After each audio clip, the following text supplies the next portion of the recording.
Yo, yo, yo, yo, what's going on, YouTube? It's your boy Nate the Great coming at you with another live. You already know if you're new to the channel, like, share, comment, and subscribe. To all the returning friends and family, you already know it's peace and blessings.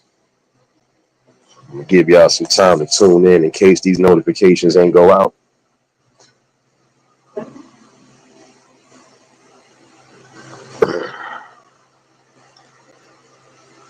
First things first, you already know. Hopefully, everybody having a blessed and productive Friday. TGIF, y'all. TGIF. Made it through another week. Made it through another work week. And if you blessed, if you lucky to still be able to wake up, give your praises to the higher power as always. You know,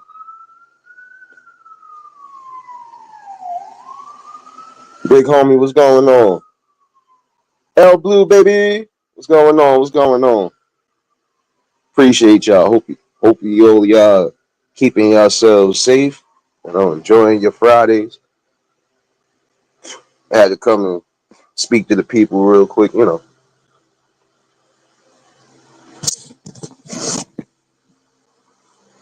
Hopefully everybody is smoothly getting through the work day. Hopefully you having a wonderful Friday as well. Um, for those in the city, y'all should definitely be enjoying today's weather because it's not as hot, it's not as humid. My bad, y'all. When you hear water in the background, you know I'm filling up this coffee pot. It's about to go down. You already know. You know, we all made it through another work week, and I'm definitely trying to enjoy this Friday off.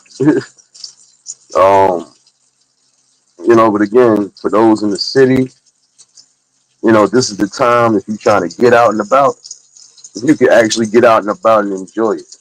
The air is not too bad outside. In certain areas, it kind of feel like the fall weather. Nice, beautiful breeze, not as humid. You know.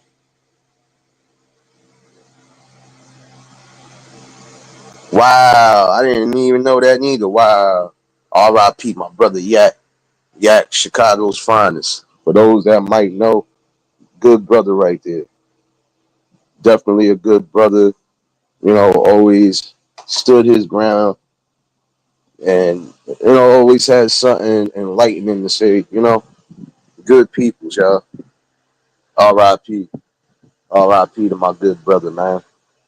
Prayers and condolences to his family, and this is why I was saying to a degree, try to do as much as possible. You never know when your last day could be, but you want to at least say that you did a lot. That brother did accomplish a lot, man. You know, appreciate everybody that tuned in for the conversation on Wednesday.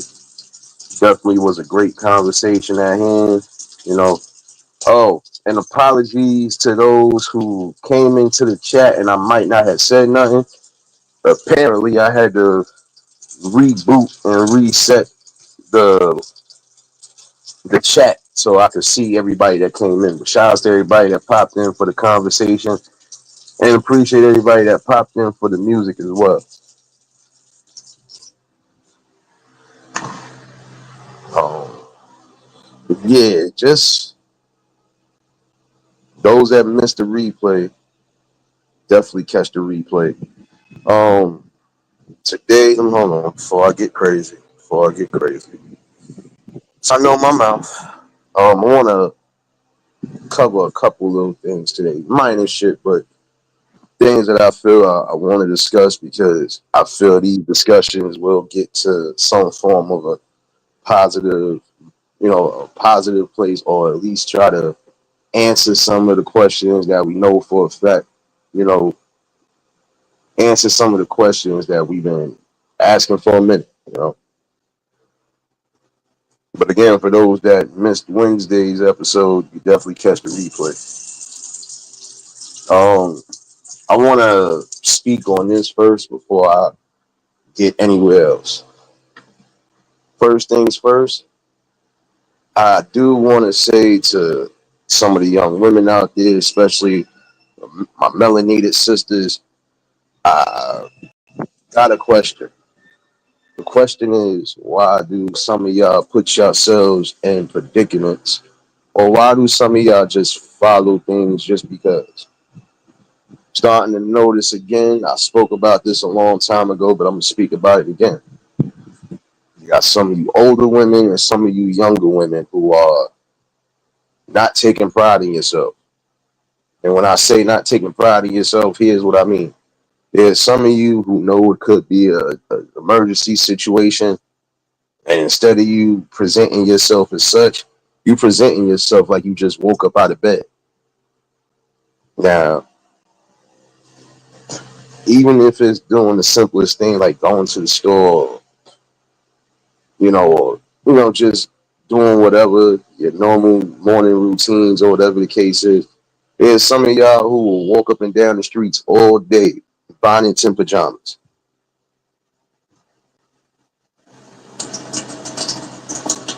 And this is what I'm saying. There's some of y'all who are following too much. And when I say it, I mean it's sad because all before, some of y'all took pride in your appearance. Even when your hair wasn't where it should be, you still took pride and dignity in yourself. Now you people, are walking around damn near all day, pajamas on, slippers on, bonnets on. Like you really just got out of bed or you going to bed. Prime example, if there was an emergency with your family and you had to rush to the hospital, there's some of you who probably would do that. You would rush to the hospital wearing what you're wearing. And it's crazy. Again, you want people to take you serious. You want people to see you in a different light. So again, what's up with the bonnets and the pajamas? I mean, even in the summertime, this is something that I'm seeing as of recently. I mean, despite this heat wave, right? You got people still walking up and down the block. And on top of that, like I said, it's almost like you don't give two shits about yourself.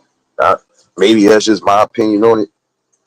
I'm not going to get too heavy on it. I just want to know, why is it some of y'all not taking pride and taking dignity in your appearance? Prime example, if you claimed you was looking for somebody, you think a person gonna see you anyway outside of that? No, 9 out of 10 ain't even gonna take you seriously. You know, and for some of y'all, you say you don't want to be talked about, or oh, they shouldn't talk about this and they shouldn't talk about that, but they have all rights as their views, as their opinions. And a lot of times, again, it's just how you do things. Now, again, there's a difference between dressing appropriately and dressing like you ready for the bed. Oh, it's not just the pajamas and the bonnets I'm getting on right now. I'm also getting on some of y'all that are really wearing scanted clothes, basically. You out here looking like you ready for the streets as far as the night walk. I'm sorry to say it that way. Look like you ready for the night walker position. Some of y'all, again, just don't have no etiquette when it comes to how you dress or how you present yourself to the public. And at some point, that has to change. You have to get back to that mindset of, you know what, let me make myself look presentable. Let me make myself look like I'm ready for the world and not ready to go to sleep. And again, some of y'all will be up from sun up to sundown and think to say, let me go home, let me get changed, let me go do this just in case if I am going out. Again, some people are not going to look at you any type of way, but again, that's solely up to you. Like if you really are looking for something, it's the same thing with some of you fellas. Some of you fellas gotta keep yourselves in order to grab whatever it is you're trying to grab, or attract whatever it is you're trying to attract towards you. You know, but there's ways to go about it. There's always a way to go about something, especially when it's dealing with you.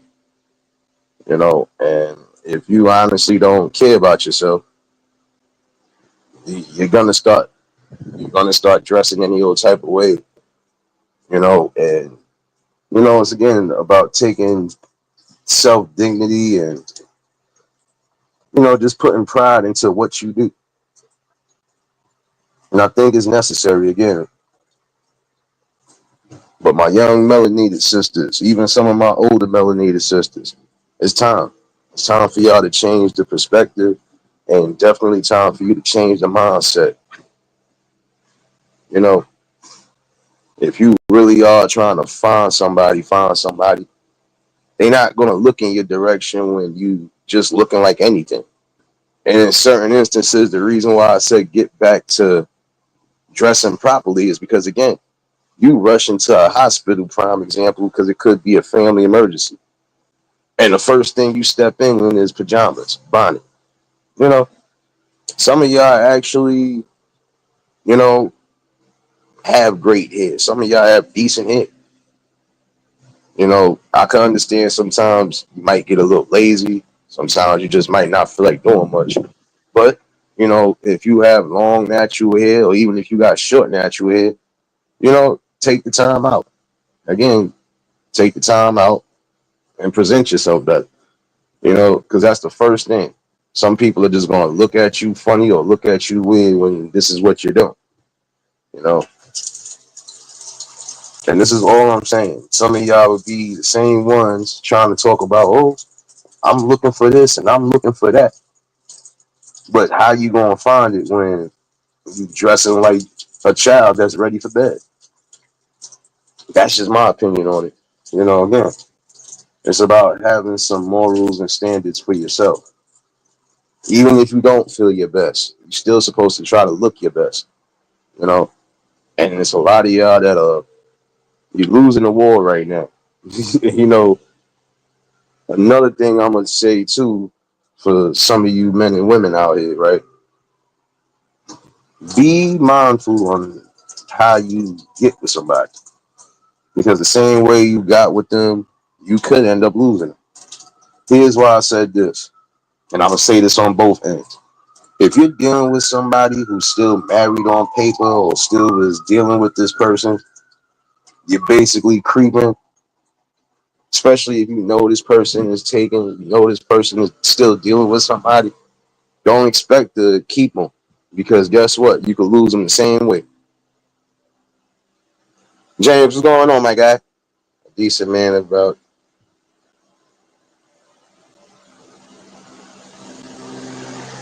facts, El Blue. It's the truth. You know,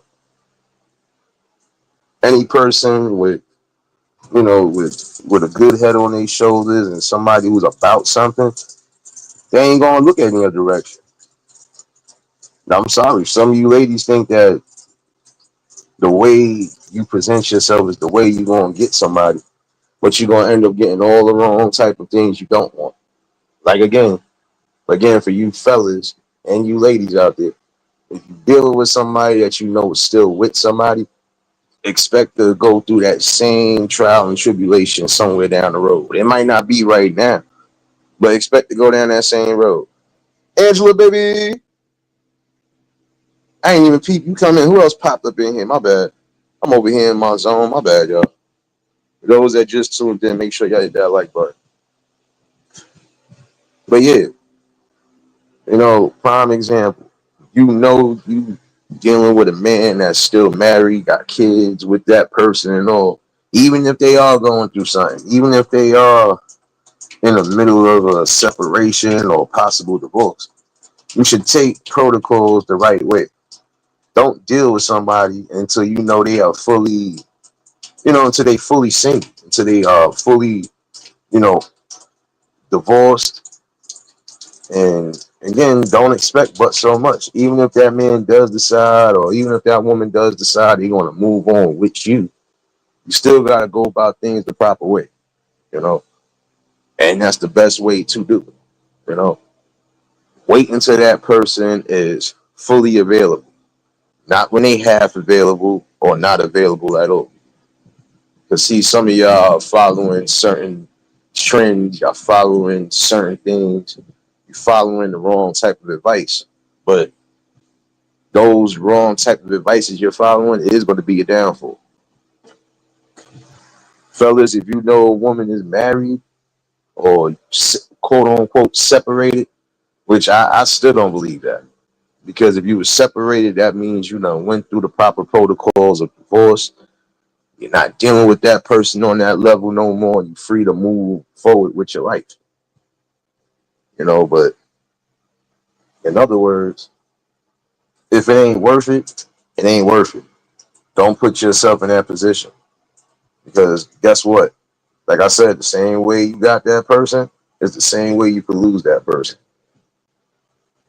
You know, and this is something that some of y'all really need to take heed to.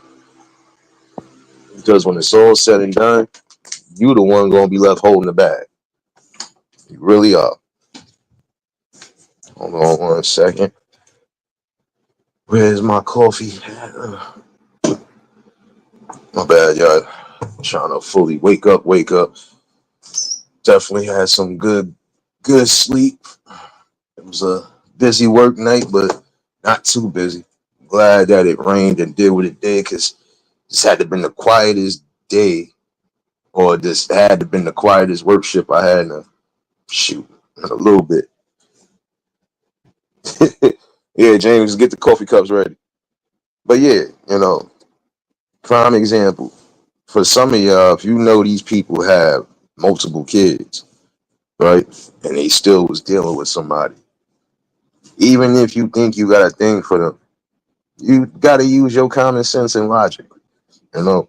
Because who's to say somewhere down the road that person don't decide to cheat on you? Because if they was cheating on a partner while dealing with you, what makes you think it won't happen to you? You need to be or try to be with somebody who has the ample time, who's going to be fully invested, and not just going to give you part of them, but give you all of them. You know, these are things that you need to be area. You know, I'm tired of hearing that. Oh, they were separated. No, if they were separated, that means they would have went through the proper protocols. They would have went through the divorce. They would have waited before they did anything, even if they was going to move forward. You know, and again, you know, you're going to be left holding the bag when it's all said and done. You're going to be upset, or you're going to have people who are going to try to take your back. You know, they're going to try to have your back. They're going to try to take things in stride with you, but in the same token, it ain't going to work because you knew what the deal was. You knew exactly what the deal was, but you decided to still try to make that attempt. When you are going to make an attempt with somebody who, again, is not still married on paper, or even if they're not going through a divorce. Why be with somebody if you know they already got a family? You know, why be the home wrecker or the, you know, because and I'm saying it on both ends again. Why be the home wrecker if you know these people are still dealing with people? It doesn't matter what the status is, they're still with that person.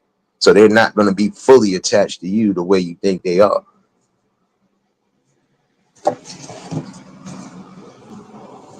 Like I said, the way you present yourself and the way you give yourself to whoever is going to determine what the next scenario is going to be. You know, and I think that's important. And this is something that we have to start bringing back. This is something that we have to start, you know, especially our younger generation. You got to get them back into that notion of thinking for yourself. Because if you honestly think that somebody is going to give you the undivided attention when they are still dealing with people, you'll find out it ain't going to happen. And when it's all said and done, that's going to be your heart. That's going to be everything that you put on the line being burnt in one small instance. Again, that should be the common logic anyway. Why deal with somebody who obviously don't have their own best interests at heart? Because if they did, they wouldn't even be doing what they're doing now. Damn it, I thought I was out of sugar. My bad, y'all. And I think that's important for y'all. Again, you know, have some self dignity, some self pride, and some self respect. And again, if you respect yourself, you will respect yourself enough not to put yourself in that predicament. Trust and believe, it's always good to do your research first. You know, don't get caught out there because I'm not gonna lie, there are some situations where people get caught out there, and don't fully know what the situation is at all. But then again, this is why you have to do your background research.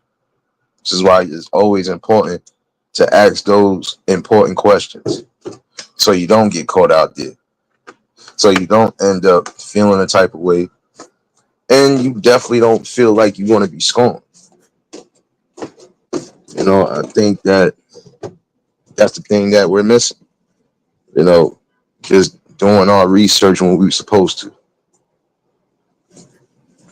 Some people are willing to jump out the window in a sense because they feel like they really want to be with this person. But in the same token, who's to say that person fully wants to be with you? Or who's to say that person at some point ain't going to do the same thing to you that they did to their previous partner? Like if you know this dude or if you knew this girl was cheating, at some point it's going to happen to you. And when it does, how are you going to be able to prepare for that, or how are you going to be able to handle that? In some instances, you're not going to be able to handle that. And here's why. Because you're going to feel a type of way because you put your heart and all into it. So again, it's something that you should be thinking about.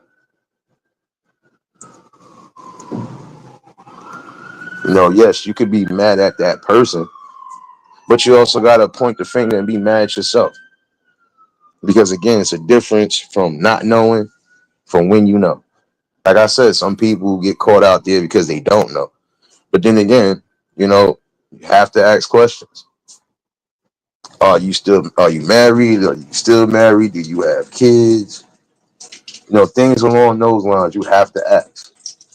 Those are the most important things to ask when you are meeting somebody.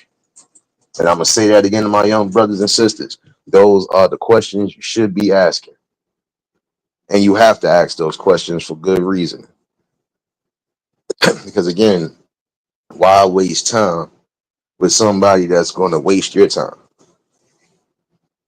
Just something to think about. Um, Back to the bonnet situation. If you know you got great hair, you got great natural hair, take your time and put some put some respect on it. Let me say it that way. Put some respect on yourself. Put some class and some pride into yourself. I don't care how lazy you might feel for that day. There's still ways that you are supposed to present yourself, especially when you're in the public. And then think about it. Prime example. It don't have to be a situation where it's involving a hospital. It could be any type of situation. If you're going into a corporate building, right? You might have something that you got lined up. You think they're gonna allow you to come in? My fault, y'all. You think they're gonna allow you to come in with pajama sets on, bonnets on your head? Fellas, that's just like if you got a job interview. You think somebody gonna allow you to come into their place of business? You got your pants sagging below your ass, do rags on, and all that. Nah, y'all gotta again start taking pride in your appearance. If you know you trying to land something lucrative, you can't just go out here wearing anything and think you gonna just get the position or think you gonna land that position because you're not. You know, again, take some pride in your appearance. No matter what it is you're doing, just take some good pride in your appearance. You'll see that you'll definitely be in a better mindset. You'll definitely be in a better place, you know, and people will actually look at you and not look at you like bottom of the barrels.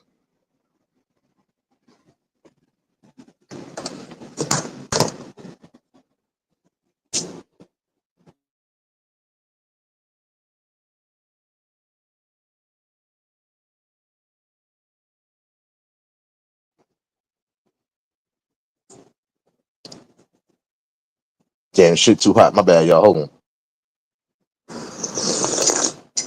Oh shit. I fire. Shout out to the coffee plug. My bad, y'all.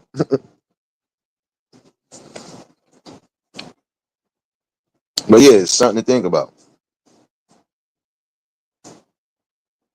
I mean, again, you can't expect to land or do anything lucrative when you're not playing the part. And for some of y'all young ones, you'll cry and complain about there's no opportunity, but you're not giving yourself the opportunity. And this is no judgment or nothing. This is just straight facts from the outside looking in.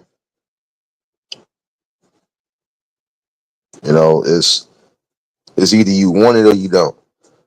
You know, whatever it is you trying to strive, whatever you trying to strive for, whatever you trying to gain in life, you got to put in the work. But you also got to make sure you're putting yourself in one of the best positions.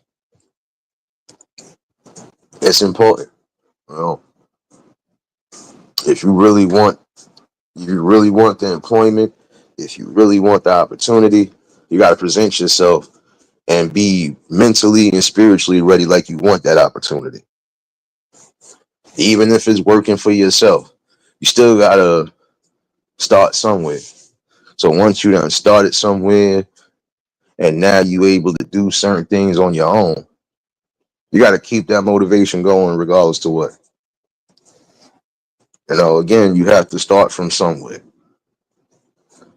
Not everything is going to be thrown in your lap, and nothing in life is going to be easy. And definitely not going to be handed to you on a silver platter.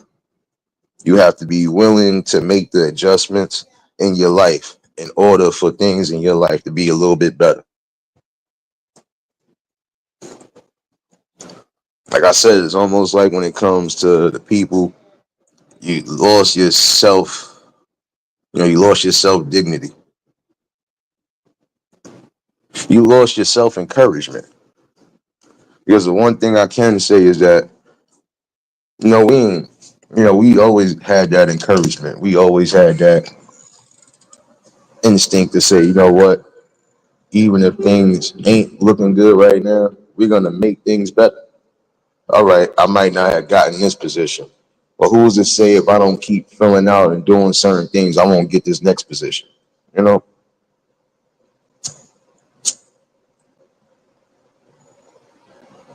you got to be willing to accept failure, and that's one thing I will say. You got to be willing to accept failure because not everything is going to go perfectly your first time around.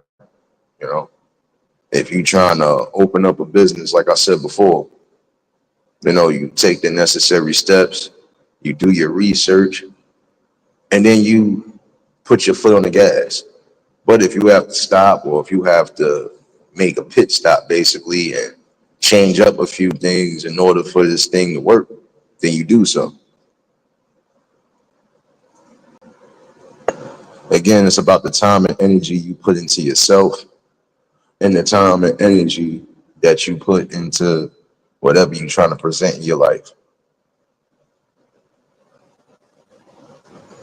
And again, if you want it, you got to put in the work and you have to do it. You can't second guess yourself and don't listen to anything that you know for a fact is not true. Somebody could tell you you worthless, you ain't gonna do shit, so on and so forth, but that's not necessarily true. If it's only true or it'll only be true to you if you allow it to be, you know.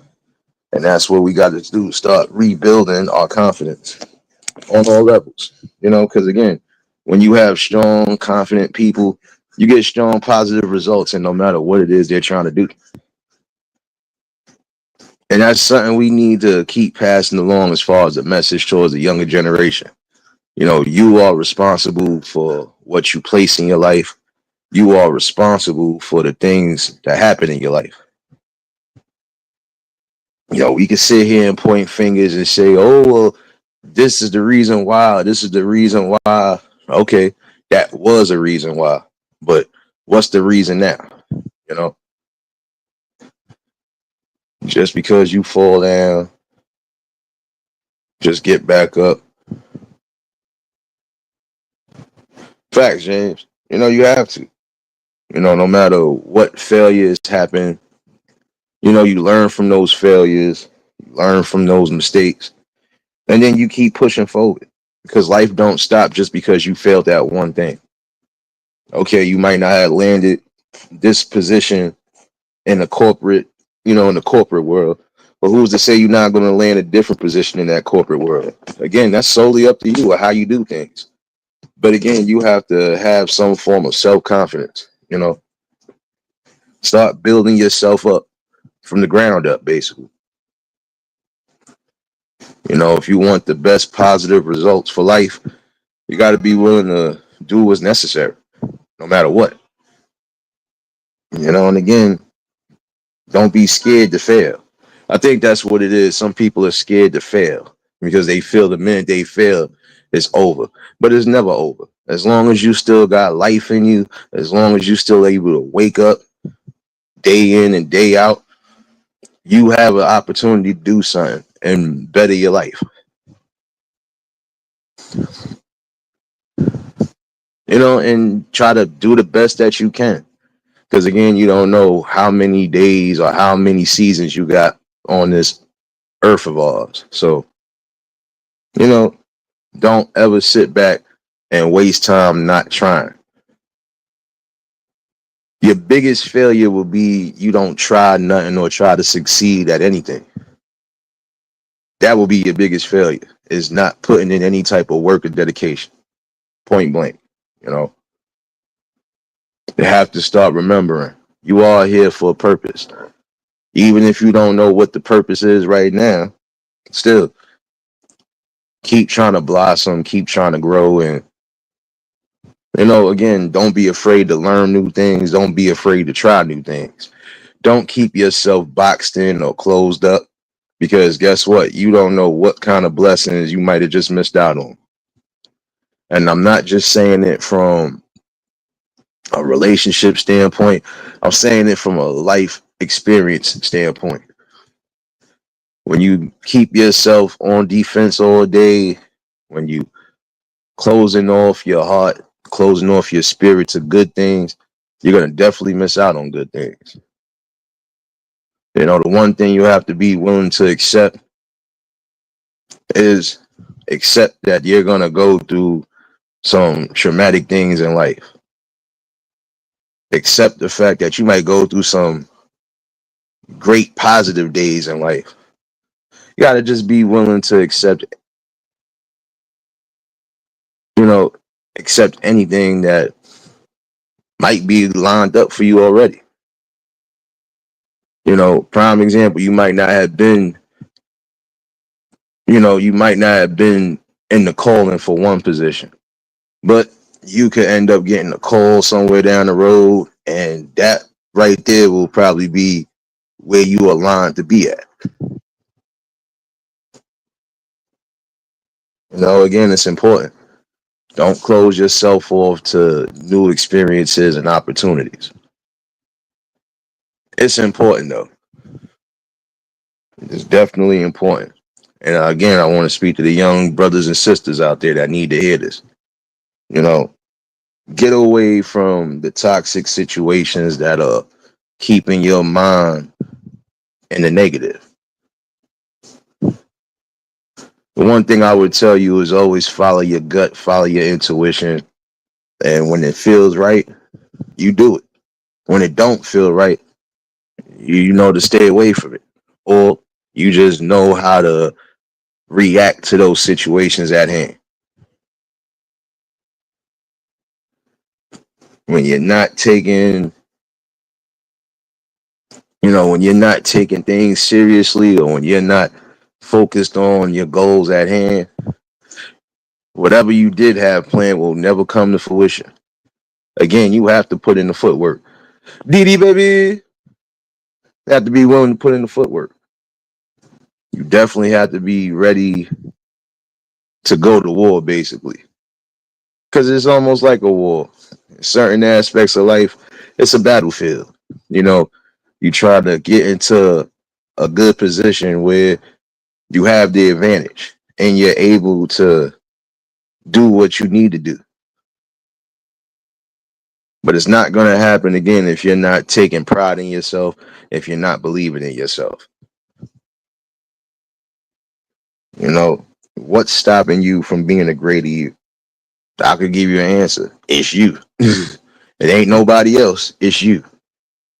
Like prime example, we could cry and mope about, oh well, the government this or look what they did to us and look. Okay, we could go through all of that because that's a part of history.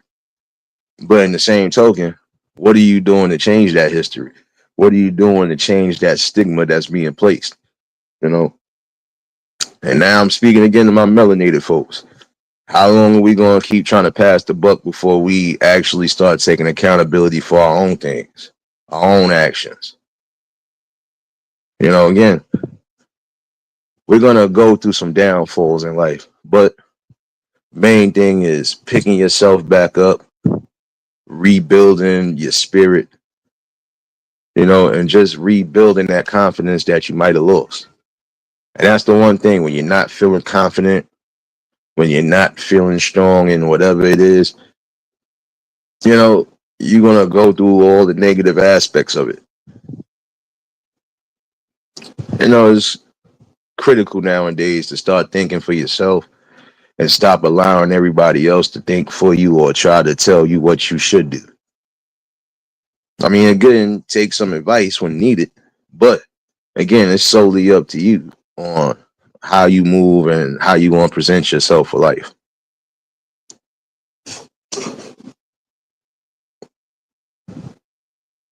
You know, again, like I said, some people are just scared to fail. Some people are scared to take, you know, to take these type of chances in life.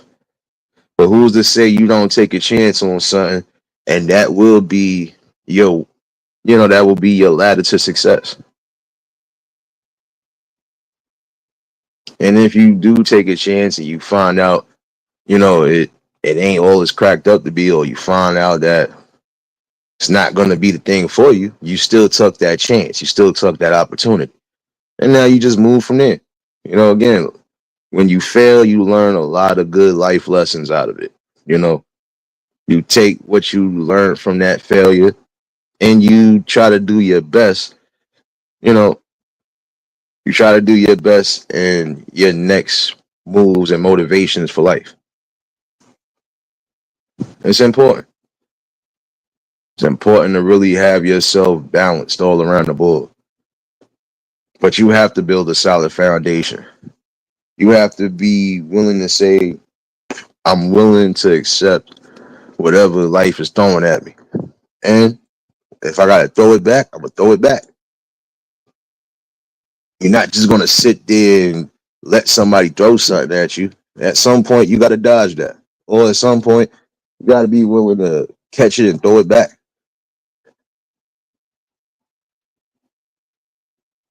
But again, it's all about how you move. It's all about how you do things, and it's critical to do so.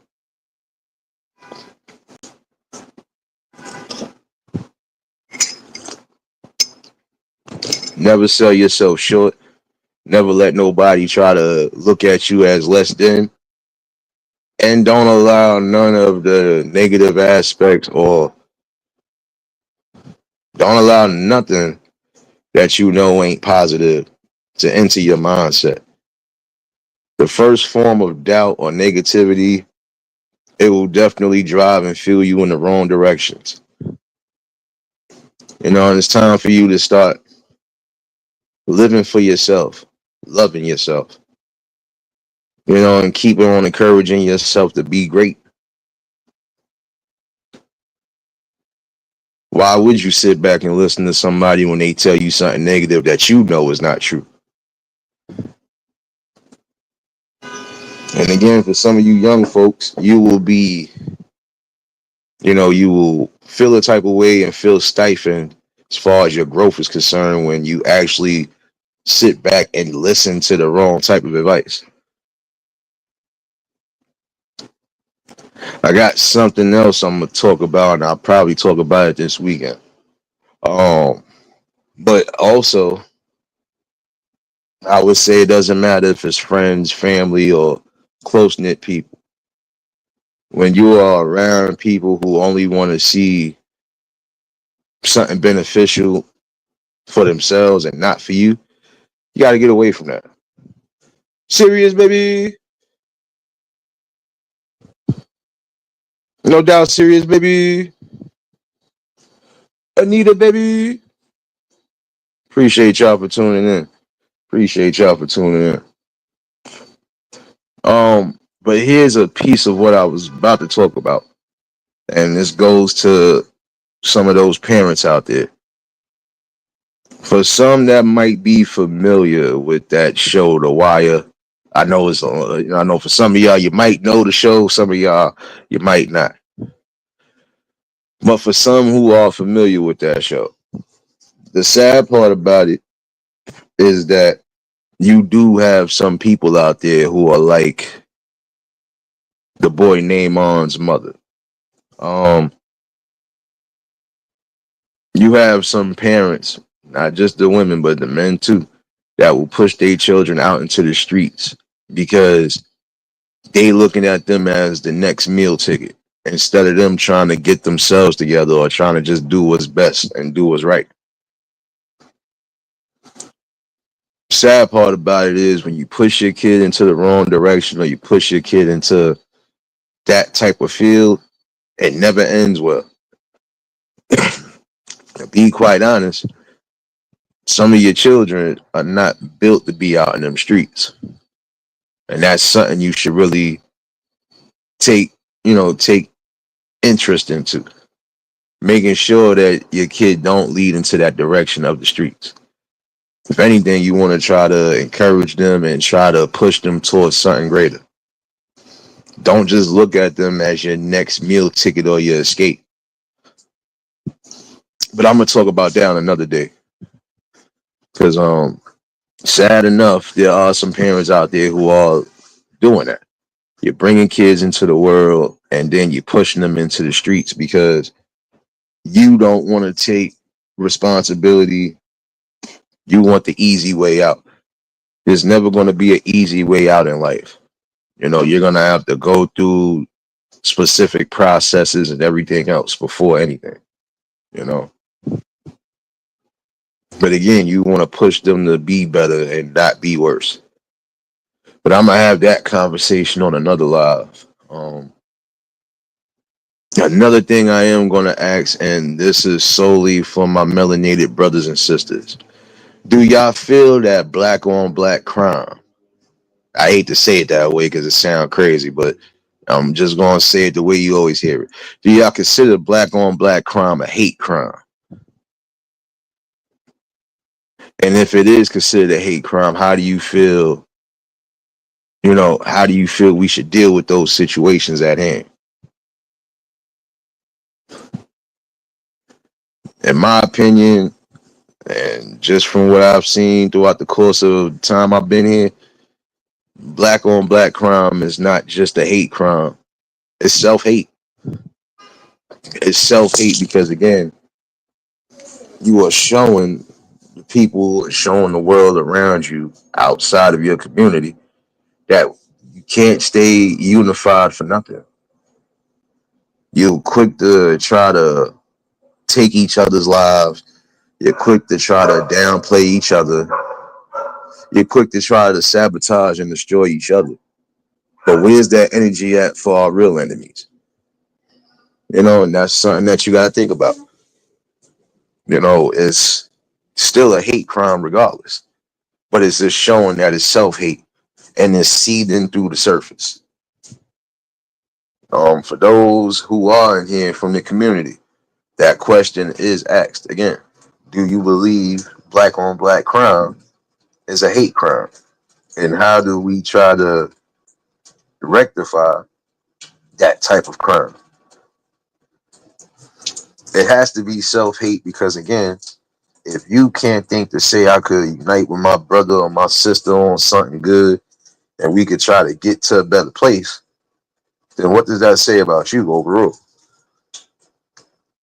And honestly, there are some of our folks who don't even identify with us. Again, we see the changes in the mindsets. We know what's going on. But again, how do you feel we should handle the situation? How do we get it to a point where we all get the message and realize we are better together and united than we are separate? I mean, I gotta ask, what kind of hate must you have in your heart to want to harm your own brother or sister, especially somebody who is trying to make something of themselves? If anything, they should be a blueprint or they should be an inspiration for you to say, you know what, we could do it together. We could definitely change the stigma that's been placed on us if we just come together. And even if I can't come together with one brother or sister as far as what I'm trying to do, that don't mean there's not multiple people out there who are trying to get to that same goal or the same road that I'm in. You know, James Money, what's going on, my guy?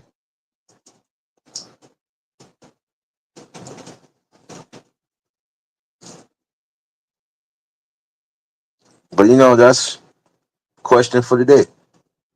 The question for the day is definitely that. You know, I feel like it's a small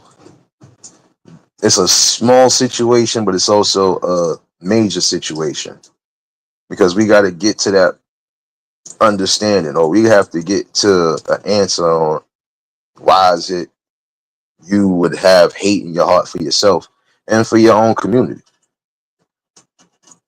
See, I can't say that I hate certain things when it comes to my community. I could dislike it, but I can never hate because then that would mean I have hate for myself. I might not agree with some of my brothers and sisters on what they say or how they do things, but I ain't going to doubt them, and I'm definitely not going to try to do something to sabotage or destroy them. You know,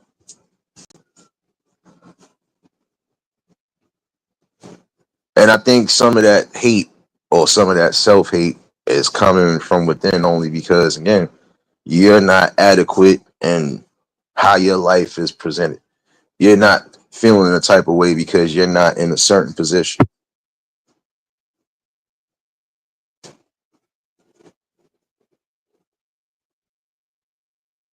No doubt, serious baby. Appreciate you, baby. And for those that might be multitasking, those who might be on the road, those who's in the shadows watching, I posed a great question today. How do we deal with this hate crime? Because it's essentially that's what it is. Anytime you could think to try to destroy your brother or sister when they trying to do their best or they just trying to move the best way in life, it's hate. But it has to be deep hatred that's probably within you. Because again, if nobody else is feeling that way about themselves, why should you feel that way? You know. But again, how do we get to a better place or how do we get to a better understanding? See, for some, it's something that was embedded in them. It was something that was constantly said or done to them for them to feel that way, especially towards their own kind. But you know, if you really sit here and take that time to process everything, you'll see it. You'll see in certain instances, yes, it's a mind control and a mind program as far as, oh, well, if you're not where you should be at, hate on your brother and sister. Prime example. There's some of you out there who feel you gotta rob your brother and sister. You feel like you have to be physically violent towards them, or just, again, throw down that hate bomb. And again, why would you do that to somebody when the only thing you have to do, if you feeling incompetent, if you feeling non-confident, you're just not feeling anything at all that's happening in your life, you have the opportunity to change it. Marlene, baby. That's why I said we have to get to a better understanding of things. You know, some of it, yes, we already know was programmed into our minds to hate each other and go against each other. For us to live the world like how you see the world. And that is a thing. Why is it we are so quick to have that form of energy and hate towards each other, but we don't have that energy and hate towards that actual opposition? Some of y'all know what your actual oppositions are. So why is it you can't just unite on the battlefront? If some of y'all will look at it, especially from this community, if y'all will look at it, everybody else seems to be united when it comes to how things are done. You know, how the community is shaped. But you're not seeing that when it comes to us, we are quick to divide and we are quick to just toss away something that could be great. Like I said before, in my opinion, the worst fear for anybody else is knowing that we united and we stand firm on what we believe in. It's time to break that stigma. It's time to, start pushing the goalposts in a different direction. Because how much hate do you have for yourself that you can't be willing or you're not able to watch your brothers and sisters succeed? Like I said, sometimes they could be the blueprint or the inspiration for you to get your shit together. Prime example, if I know it's somebody who made it sports wise, prime example, you know, they made it big time. Should I have the notion in my mind to say, when I catch them, I'm going to rob them? When I catch them, I'm going to beat them down? When I catch them, I'm going to set them up for failure or possibly unalive them? No, that shouldn't be the mindset I have in my mind. I don't care if I was moving in the streets or not. That shouldn't be my mindset to say, I want to see my brother or sister take a serious downfall. Like I said, there is levels to it. But like I said, anytime you could think to talk bad or do bad things to your own brother and sister, that's a strong message of self-hate within yourself. You hate the fact that you're not in a good position. You hate the fact that you didn't get the chance to be where this person is at. But you still have an opportunity to be somewhere in life. But just like I said earlier, you got to put in the footwork. Not everything you try to do is going to work in your favor. But that doesn't mean you stop, and that doesn't mean you give up on your life. Life is still going to go on whether you at the top or not. Life is going to continue, even when people pass on. But if you're one of the lucky ones that didn't pass on, you better keep trying to take all the strides and opportunities that you can. You know, you got to realize this, and I'm going to say this again to some of my melanated brothers and sisters. The world don't owe you shit. Nobody, even in our communities, owe you shit. You have to be willing to say, I'm going to make a change for myself and the people around me, and I'm going to be the blueprint. I'm going to be that leader. I'm going to be that person that says, I came from nowhere and made it somewhere. And I didn't have to unalive or put my brothers and sisters in any form of danger to do so. Because again, it's about unity. But when you don't have unity within your own community, that's going to continue to be a problem. And you can't keep passing the buck along. I don't care what kind of background you might have had. I don't care if you came from the roughest background or if you came from the spoiled background. Your mindset should again be, I want to see the best for my brothers and sisters. I want to see the best happen for me. I'm going to make things happen. I'm going to show the world that we are not just animals. We are not just violent people. We want to change the standpoint and the stigma of everything. When you're willing to make the adjustments and when you're willing to make the compromises for your own life, trust me, things will start getting better. If we can unite, prime example, to try to see our own brothers and sisters fall, we should unite to make all these other things around us that are crippling us. We should be able to band up together and make those things fall. Period.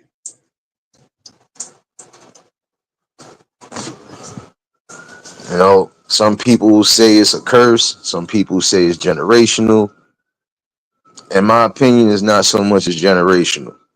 And like I said, it's just a bad stigma that was placed into the minds of the people, and the people in a deep slumber.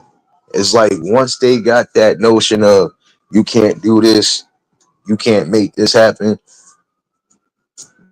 that's when everybody started believing that. I don't believe it.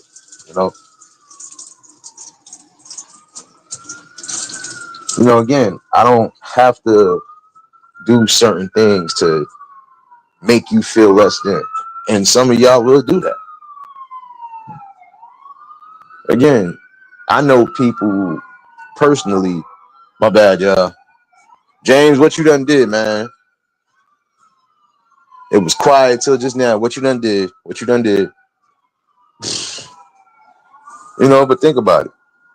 I know people who came straight from the hood, that actually made it made something happen in life, and they made it happen because they didn't just, have that mindset to do it.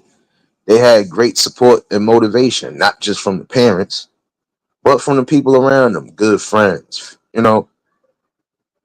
family and all. Hennessy, baby. James, don't tell me to shush. You did something for them to be riding down the block this damn early. Shoot. No matter if you are from the roughest background or the silver spoon background, we all put our pants on. Exactly. Because again, I know some people who came from the roughest of backgrounds. I mean, families was drug infested and all that. They beat those circumstances and beat those stigmas because they were dedicated to doing so, whether they have full support from everybody or not. And that's something we have to understand. We are our own failures. We are our own enemies when we decide not to unite for the right causes. Like I said, some of y'all have this mindset of, oh, you owe me this, you owe me that. No, nobody owes you nothing. You owe yourself the opportunity to do something better. You owe yourself the chance to make things work. Nobody else does. You do. Because again, the ball is in your court. If you deciding you're not going to make nothing happen, if you deciding that you're not going to try to prosper, if you're deciding that you're going to be around the wrong influences, then you're never going to be able to make things happen. Because those wrong influences, those toxic influences, they only going to have your mind shifted and just negative shit. Part of my language. Uncle L, what's going on? You already know, if y'all just tuned in, hit the like button. And if y'all new to the channel, like, share, comment, and subscribe. But yeah, again, the world doesn't owe you nothing. You owe yourself. And that means you have to put in the work. You have to take the time and the dedication for yourself. You have to build yourself before you can build anything. That's just like if you, prime example, wanted to get into the construction field. You have to take classes. You definitely have to know what you're doing. you know, and you have to be willing and dedicated in doing so if you want better.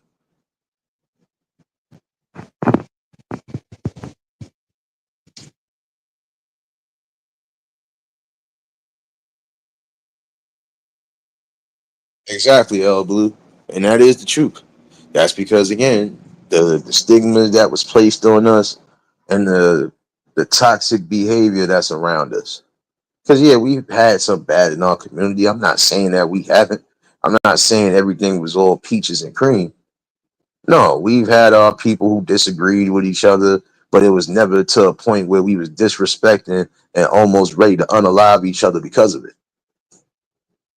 Yeah, we've had some people who slipped through the cracks, but we still tried to show that love and support and try to push those people who were slipping through the cracks in the right direction. We don't have unity in the community no more. And that's again because we feel like everybody, including our own, owes us something. Got to get out that mindset, man. You know?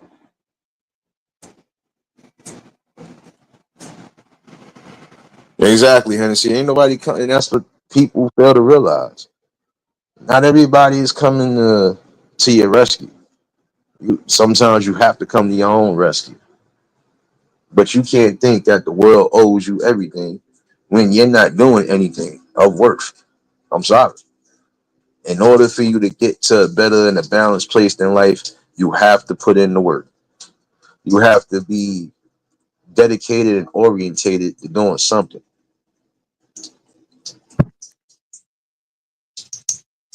No doubt, Angela, baby. You know, again, we've had a lot of different things happening in our communities back in the day, but guess what? The difference was there was unity in our community. Like I said, the things that wasn't being accepted, the things that was being looked down on, now all of a sudden is being accepted. Prime example is some of y'all who try to say, oh, this person snitched on me. This person said this person said that. But look at what's going on now, prime example. Even down to some of these younger folks. You'll sit here and try to say somebody snitched on you, somebody told on you. But if you coming on here recording your crimes on a daily, who the hell is snitching on who? Like I'm speaking to some of the street niggas too. How can you say somebody snitching on you when you're willing to come to Instagram, you're willing to come to Facebook, you're willing to come to even YouTube and record your fucking crimes? Who's snitching on who? You just putting yourself in that position. Like you failed to realize that again, those people are watching what you doing. Especially again, you are live. You are live to the world, not just a couple people, you know? And that's the thing for some of y'all. You can't sit here and cry when you willing to put yourself out there like that. And you can't say that nobody snitched on you when again you snitching on yourself. If it's not the things that you're presenting and the things that you're doing, it's the things that you're saying. That's like you coming on here and trying to admit to unaliving somebody. When it's all said and done, they watching you. Even if nothing don't happen right away, they're watching you. They're building up a case to see what's gonna happen. And when it's all said and done, you gonna see they follow as much on social media as they do by word of mouth. There's some people right now sitting up, not just in the state, but in the feds. Why? Because a case was built on them. Why? Because some of these people came on and either spoke about or implicated themselves into a crime. So just remember that. You're always being observed and you're always being watched. But if you want better, you got to be willing to think better. If you want to avoid certain situations, don't put yourself in situations. And again, I could ask my community, why is it we do have that stigma of wanting to tear down each other, but we not trying to tear down these quote unquote walls of establishment that have kept us and that's kept us in a sleep state? Why we don't have that energy all around the board? For some people, they do have that energy all around the board. I'm not gonna say everybody in my community is on that same level? No, because we have some melanated brothers and sisters who have made it, and they have coming from the roughest and the toughest of positions. But they had the right type of people, the right type of mindset, and the right influences to push them forward. And even when they didn't, they had their own mindset to say, I don't want to live life like this. I don't want to fail. I don't want to be a consistent failure. What can I do that's going to benefit me and also give a blueprint to those around me, especially the ones I love? I had people who were in, like in my area, I had people who actually made it to the NBA, people who made it to the NFL, people who made it in baseball, whether it was major league or minor league, it doesn't matter. The fact is you made it. You worked on something, you was continuously working on something, you took the time, you put in the work, the necessary dedication, and you didn't quit. And they made it. They made it. Yeah, they still come back in the hood from time to time. Shoot, not just to do some little giveaways or whatever. No, they'll come in, come check in on family, so on and so forth, whether they got security or not. But see, it's sad again, and I'm gonna say this, and this again, this is for my community. It's sad that when you do have the brothers and sisters who make it and try to come back and do something great or try to give something back to the place they came from, y'all would think to say we got to take their life, we got to take whatever possessions they had. You want to set them up, rob them, and do everything again. And you wonder why some of these people don't want to come back, or you wonder why some of the other ones don't want to be involved. Why would I want to be involved if I'm trying to do something good and you're only worried about trying to see my downfall? Come on now. We got to get out of that place of mindset to say, we got better things we could be doing. You know what? This brother or this sister came back and actually, did something, we should be doing the same thing. Even if we didn't get to where we should get at. It's not like you still don't have time to do so. Again, we quick to say that the world owes us and that the people in our community owes us. No, we owe it to ourselves to be better. We owe it to ourselves to stop with the self-hate and the hate amongst each other.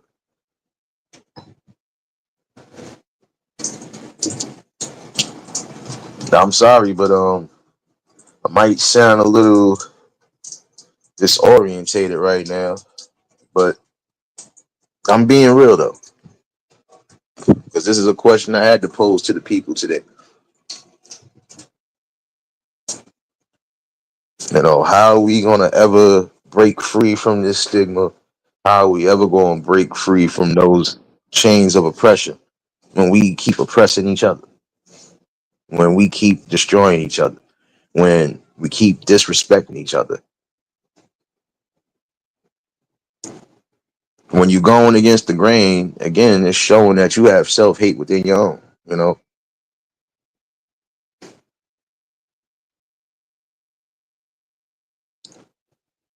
That's a whole fact, James. You gotta look at it. Like prime example, may that brother rest in peace, young Dolph. A lot of y'all know what it is. I'm just speaking on it from the outside looking in. Despite whatever, that brother was trying to do something and trying to better not just himself, but the people around him. You know, he didn't forget where he came from. You know, so a lot of people who was trying to do something, and guess what? The minute they almost start getting in, or the minute that they are getting into another level, they get taken away so quickly. Like prime example, Pop Smoke, may he rest in peace. That young brother, regardless to the music he was doing, was on the rise and on the path to doing something great. And he probably could have did something great to benefit not just himself, but the people around him, especially the ones that was motivating him. Never got the chance to do that. There's a lot of young brothers and sisters, and I ain't just talking about music wise. I'm talking about all around the board that made themselves something or was trying to make something better to where everybody could prosper and benefit from it, and they never got a chance to make it happen. People in the business world didn't get a chance to make it happen. Why? Because it was cut short. And guess what? Cut short by their own people. So again, I pose that question. Is black on black crime a hate crime?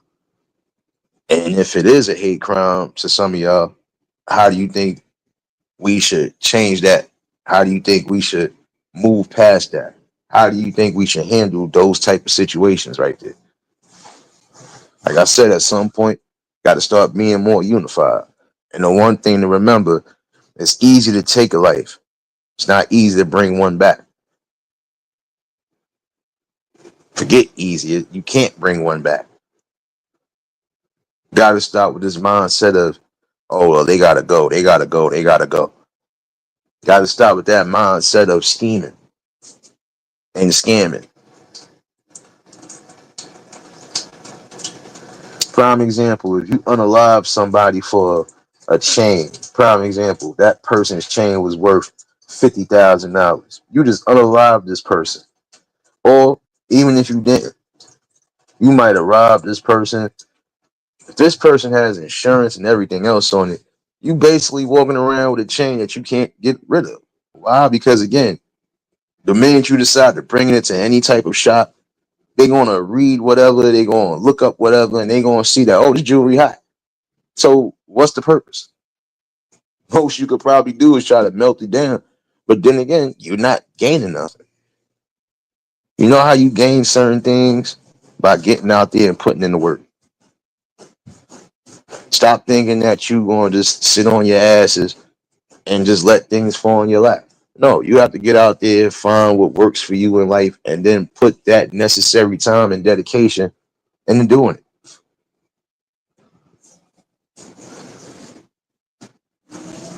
You know, that's the worst type of hate, in my opinion, is when you could think to unalive your brother and sister over jealousy, envy, and hate. And it has to be something deep within you, because guess what? If it wasn't, you wouldn't even be thinking to do that.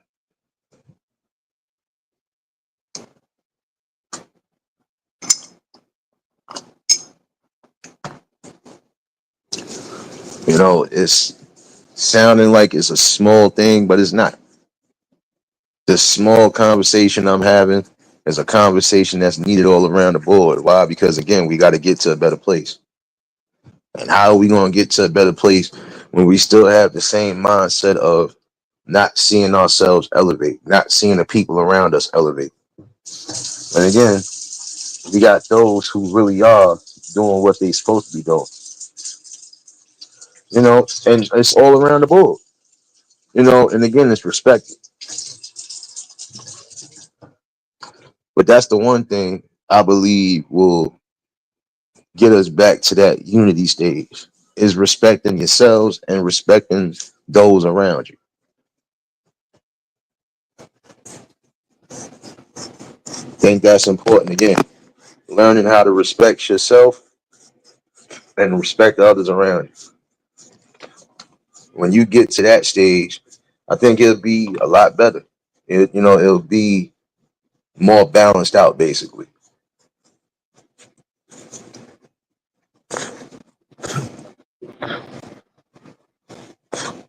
You can't be willing to say that, like some people say, oh, I love my brothers and sisters. No doubt, James, appreciate you, my guy.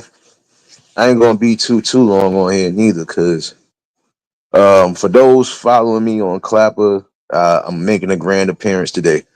I will be making this appearance around maybe 6 or 7, 3 p.m., 4 p.m. Western time, all of that.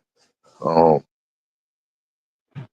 but yeah, you know, I think that's something we have to do. Again, got to learn to build up that self-respect and that self-dignity, and then we got to start placing it around. You know, because some people are doing things out the kindness and the goodwills of their heart. They don't have to, but they do it because, again, they remember where they came from. They know what it's like to go through a struggle, and, they trying to do something better so we don't continue to go through a struggle. We all might not agree on certain things. We all might not have the same things in mind. But again, we should have a respect level for each other.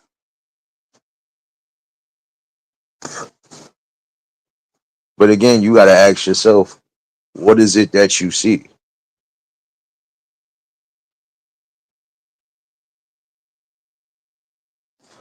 You know, and again, it's true. People don't have to do nothing for you. You have to do it for yourself. For some of y'all, you might not like what I'm saying. You definitely might not like that it's coming from me. But these are things that you need to accept.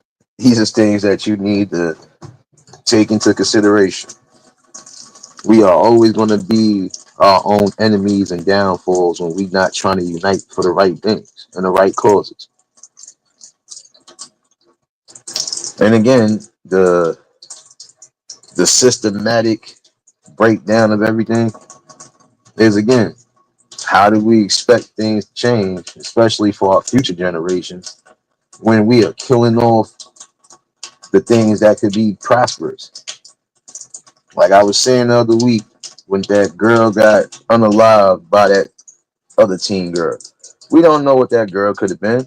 She could have been next, she could have been next in line for Supreme Court justice. She could have been next in line as far as building up something for her community. We don't know that because again, all we're going to get is what ifs. What if this situation didn't happen? What if this person didn't decide to take this shit far the way they did? You know, it should never be a guessing game or what ifs. And I would say for my melanated brothers and sisters that need to hear it, especially if you are parents, it's time for you to teach your kids better and not teach them that same systematic breakdown that has us in a deep slumber.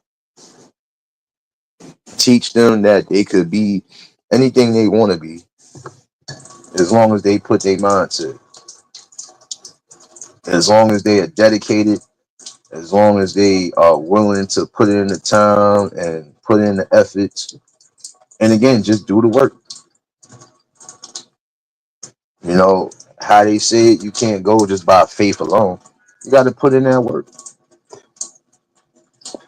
I can have all the faith in the world that something good is going to happen, but if I'm not willing to get out there and make things work, it's never going to work. So again, I would be setting myself up for failure. You know, and also teach them that it's okay if they do fail at something. Just because they might have failed at that, that doesn't mean they failed in life. That just means I got to do something better. I got to tweak something, and then I'll be in a better mind state.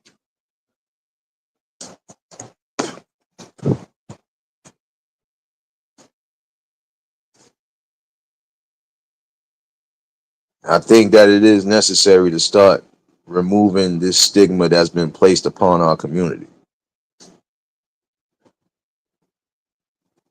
Prime example, there's some of y'all that feel like, oh, you're going to put all the blame as far as what's going on in the community. You want to put all the blame on the young ones. No. What about some of the older folks who were supposed to be setting the blueprint? I can't just blame this generation for a lot of the things that are happening because they're getting it from somewhere. And guess what? They're getting it from the adults that was previous to them.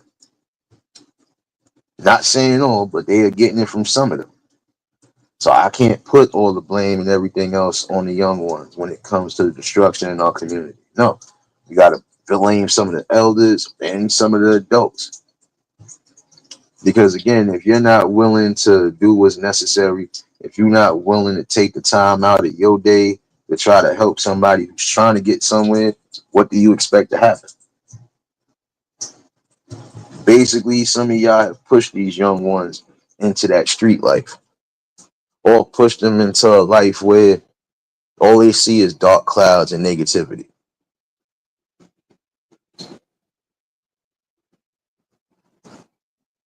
No doubt serious, baby. I know you multitasking and doing a lot, I know. But, this is something that I had to ask today. You know, how can we say we love our folks? How can we say that we want to see the best come from our folks when we're not willing to support our folks?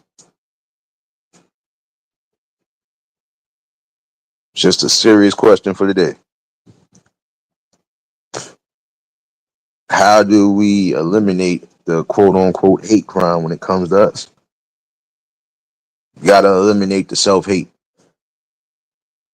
We got to be willing to say that there's more to life than just bashing and trying to destroy each other.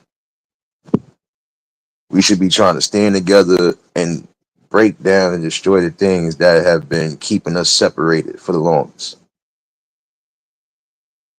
But if we're not willing to come together on that basis, then guess what? We're going to continue to be our own detriments and our own downfalls.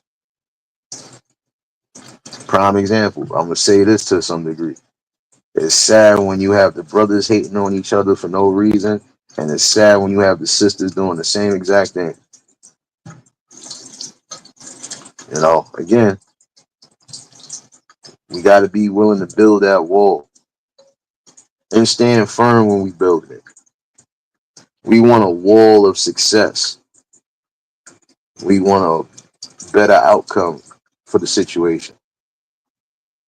And the one thing I'm going to say to my community, well, 1 second, y'all.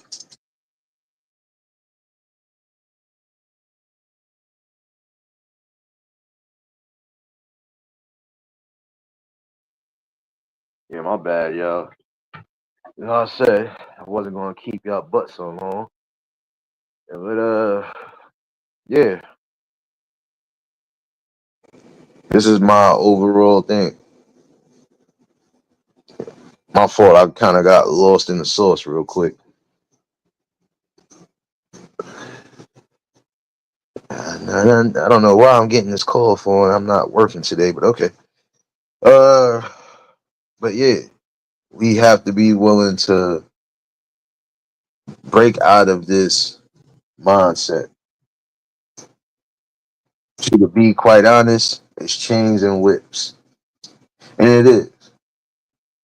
We are constantly chained up, and we having these things whipped into our minds that we can't be nothing more than savages. So my melanated folks again, how do we break this stigma and how do we get past this?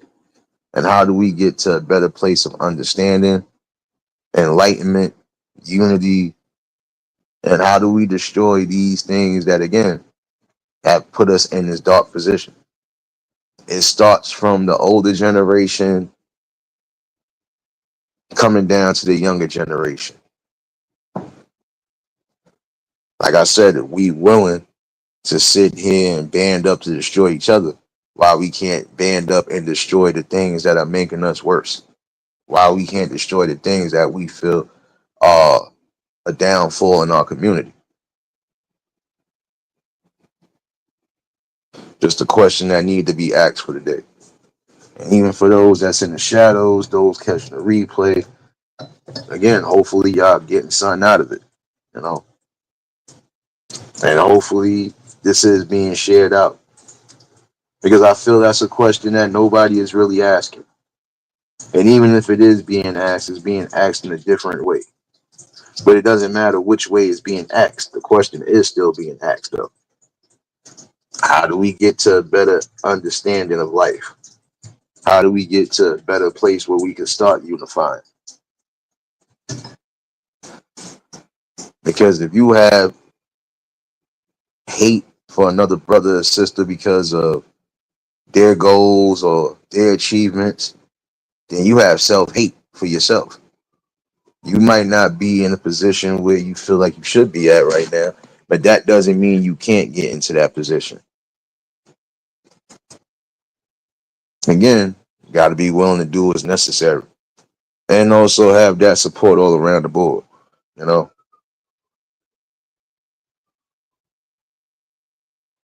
Again, how do we take care of this? How do we get to a better place? And the link is pinned in case anybody want to chime in on this topic. I feel like this was something I needed to bring for today because it's a serious question that needed to be posed to the people. And to my melanated folks again, I can't say that I hate what we've become. I can't say that I hate everything that's happening. I can say I'm disappointed more than anything. So I can't hate my brother and sister because if I hate them, then I hate myself. But what I do ask is, how do we get to a better place? How do we get to that quote unquote promised land without continuously destroying each other? And you gotta think about it for some that need to hear it. When you take somebody's life, you're taking away and destroying somebody else's family. You know, you're taking away their pride and joy, you're taking away their inspiration. And you're leaving them in a hurt position.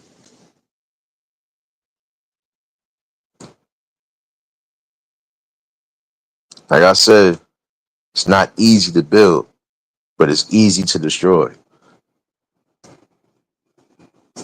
And again, it should never be to a point of destroying. How much destruction are we going to continue to let happen before we finally wisen up and waking up? In order for you not to hate your fellow brother and sister, eliminate that hate that's in your heart. Eliminate that hate that's in your spirit and in your mind. Because when you have hate in those three directions, you'll never see what some of us see. And I'm going to definitely chime in on this conversation. Um, I feel like I'm going to get another phone call, and I think that was my supervisor calling me. But yeah, again, in order for the hate amongst us and amongst our community to stop spreading like a wildfire, you have to be willing to band together and put that fire out.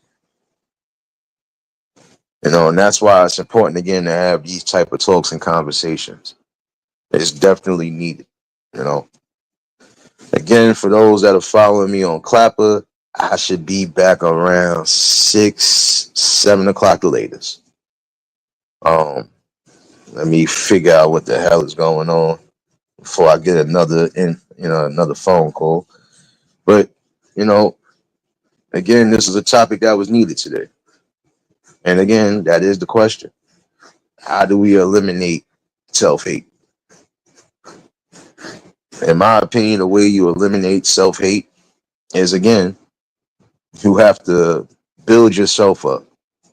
You have to, you have to be willing to let go of your past traumas and your past experiences in order to get to the next steps in life. Cutthroat, what's going on? Exiled, what's going on? See you up in here. See you up in here.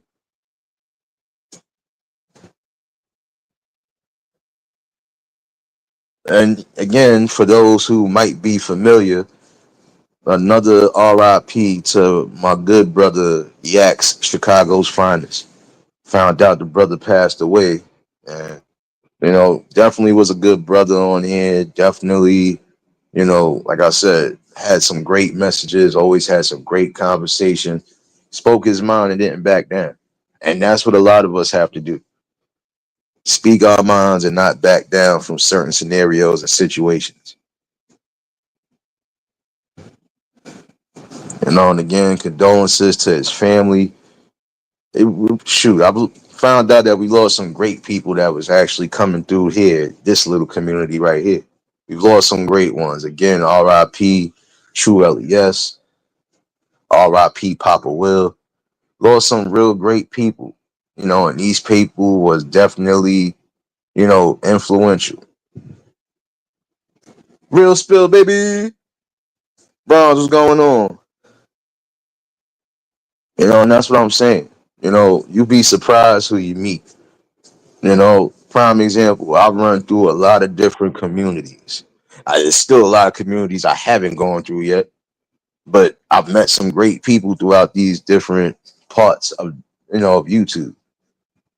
I don't just limit or allow myself to just be in one sector.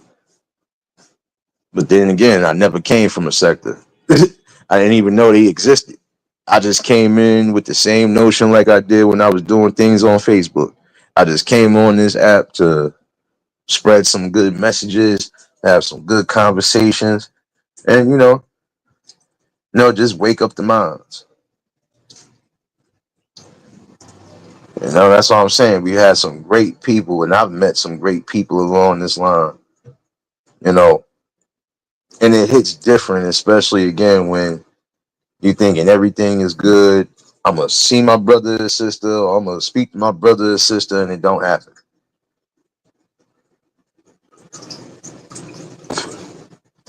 R.I.P. to all of those who really was a strong, positive influence all around the board. Riaz, what's going on, Mike? But again, this is the question I pose to my brothers and sisters out there: Is black on black crime considered a hate crime? And if it is a hate crime, how do we eliminate that? Or how do we suppress it? There's some things we know we're not going to be able to eliminate, because as long as we have people who are still in that mindset, in that slumber of, I don't want to see nothing good for my people, we're going to always have some form of pushback. But again, it shouldn't be that way. That's the last thing you should be worried about. Because again, if you got to consistently hate on the next man or the next woman in your community, that means you have self-hate within yourself. You have self-doubt. And until you are able to uplift and eliminate that, let it go. When you let it go, trust me, you'll see things from a different perspective. You'll definitely be in a better mindset. And some of that hate that you had won't be there no more. If you suffered from some form of past traumatic experiences, get the proper help you're supposed to get. Like I said before, going to see a counselor or going to see somebody, that doesn't make you less of a human being. That doesn't make you weak. That doesn't make you less than. That just means you're willing to make the sacrifices needed to be a better person. You're willing to compromise and do something greater. And again, how can we eliminate some of this self-hate? That's a question you have to ask yourself. And then that's also another form of you just getting to a better place. Once you figured out what you need to do, you just got to do it from there. Again, we're supposed to be setting the blueprint for the future generations. And some of these chains and whips that they done got us with, we need to eliminate it if we ever want to see something better. Our young brothers and sisters, just like our older brothers and sisters, should not have to live in fear. They shouldn't have to worry about being unalived or being thrown in the middle of anything when they are just trying to live their best lives. Riders, baby.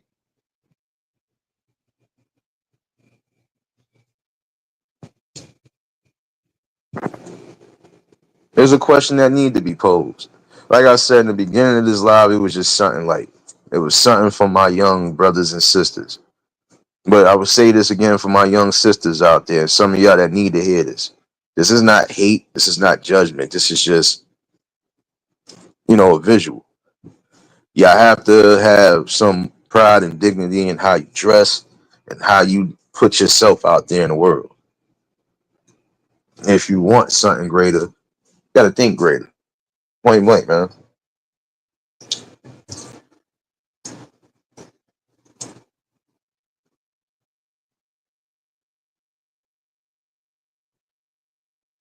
That's the thing.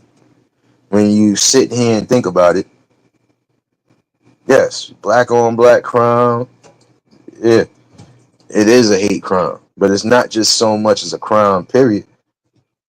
It's a self-hate crime. Because I don't care if I disagree with my brothers and sisters.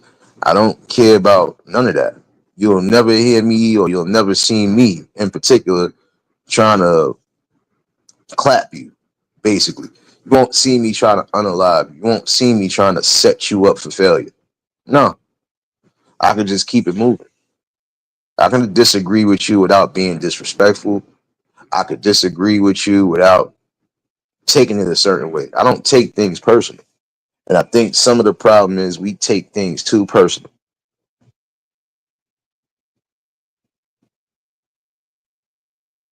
Hold on, serious. Well, if you time them out, they'll be back. Um, the reason why I say that is because when I try to go into my YouTube from here, it will knock me out of StreamYard for some reason. I don't know why. I don't like that shit. I tried to do it the other day when somebody got timed out accidentally. And when I came back, it says something is wrong. You've been kicked out. It's all good, serious. Hey, we all had our accidental snipings in here. You know this already. This ain't nothing new. But exiled, if you do hear it, you already know it wasn't nothing crazy. But this is a question that need to be posed. You know, how do we eliminate these type of situations from continuously happening and plaguing our generations for the long haul? Again, we just got to be willing to do what's necessary. But again, for some of y'all, you're not going to be able to do what's necessary if you're still holding on to past traumas. Again, the focus is healing yourself. Once you've healed yourself, then you can start healing those around you, and you'll definitely have a better mind space of how life works. You'll have a better consistency of things. You know, prime example. If I had a past trauma that I was living off of, I wouldn't be where I'm at today. I wouldn't be in the position I'm in today. No, I ain't rich, but I ain't broke neither. I am rich at heart, and I am rich as far as the life that I've been given. All the material things that some of y'all break your necks over or even try to unalive yourselves over ain't worth it because you can't take it with you when it's time to go. So just remember that point. You are rich in spirit. You rich in the life that you're given. You were able to wake up and you was able to do something in your life. Some people didn't get a chance to wake up. Some people never get the chance to even make it into this world. Let's not forget about the unborns who didn't get a chance to walk through life. It's something that needs to be said and it's going to continue to be said. Doesn't matter what level it's on.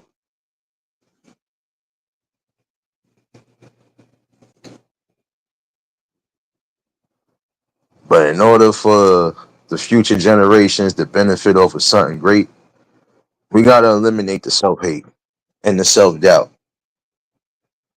And just because you might not be where you want to be, that doesn't mean you still can't get there. Now, certain opportunities, you probably might not be able to do it because you either too old or you just ain't fit for it. But that don't mean you still don't have something to offer. The goal and the blueprint. Keith, what's going on? Oh, okay, serious. Okay, yeah, because I was going to try to do it, but every time I seem to go into YouTube and I get off of here, it logs me out the StreamYard. I don't know why. I'm gonna figure that shit out when I finish this live. 'Cause my scalp hurt. My scalp hurt, y'all. But yeah, we gotta have this convo, and these are the type of convos we need, especially moving forward.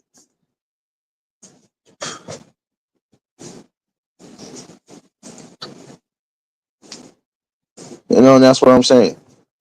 You might not like what's being said.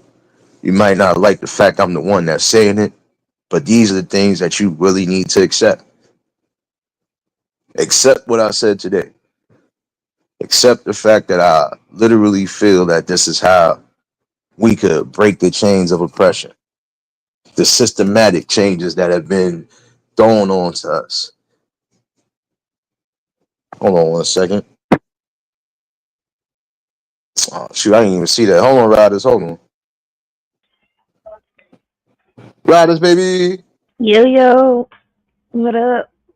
What's going on? Not much, not much. Just had to bring something to the people, you know. All right, well I'm about to Hold put. on. Cutthroat, what you mean stop smoking that Reggie? You know them old folks can't smoke that loud. Hold on, son. Cutthroat, you know them old folks can't smoke that loud like that. Let them smoke their Reggie Miller shit. You There, yo, I can't with y'all. know we got to throw some fun in here and shoot. Man, I just came to add to what you said because you posed a great question, like right, should black on black crime be a hate crime? And I don't know if you noticed what I put on the chat, and unfortunately, it really isn't. Like the same, it goes the same for the Hispanics, the whites, and any other, ethnicity out there. Yeah. So I Nah, mean, it's go ahead, sir. unfortunate, but you posed a great question. Should it be a hate crime? And it should, like, I'm not. It doesn't matter the race, right? I'm gonna sit here and say I think it should be considered a hate crime because what like why is we telling each other's kin, right? And then when you look this up, it says whether black on black crime is considered a hate crime. Right? It depends on specific motivation behind the crime, not just the race or the perpetrator and victim. So basically, in order for it to be considered a hate crime, it has to be a specific motivation behind it, right? And they say that a hate crime. Wait, is word? I mean, is I said word. Nate still up here? Yeah. Wait, is he still up on panel, or are they like Morpheus take him? Like, is he having a battle in the Matrix? Is he trying to survive? Like, you coming back to us? Like, I don't want to do a takeover. Nah, you good. Karate chop the shit out of Morpheus. You gotta hold Nah, on. you got to. And that's the thing though. It's sad because in the long run, in my overall, seeing of this, like I said, it is a hate crime, but it's also a self hate crime because how could you hate anybody within your community that's trying to do something?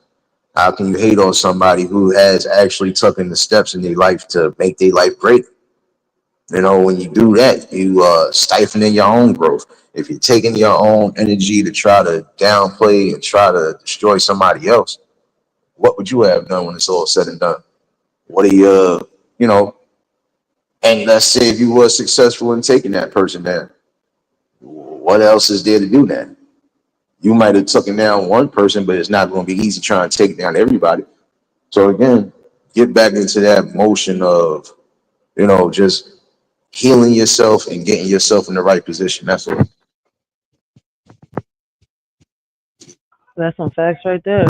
You make a good point though, because right here, right, it also says right, in order for it to be classified as a hate crime, it has to be considered bias. Bias is the key element, right? There must be evidence demonstrating that the offender's actions were motivated at least in part by bias against the victim's race or other protected characteristics.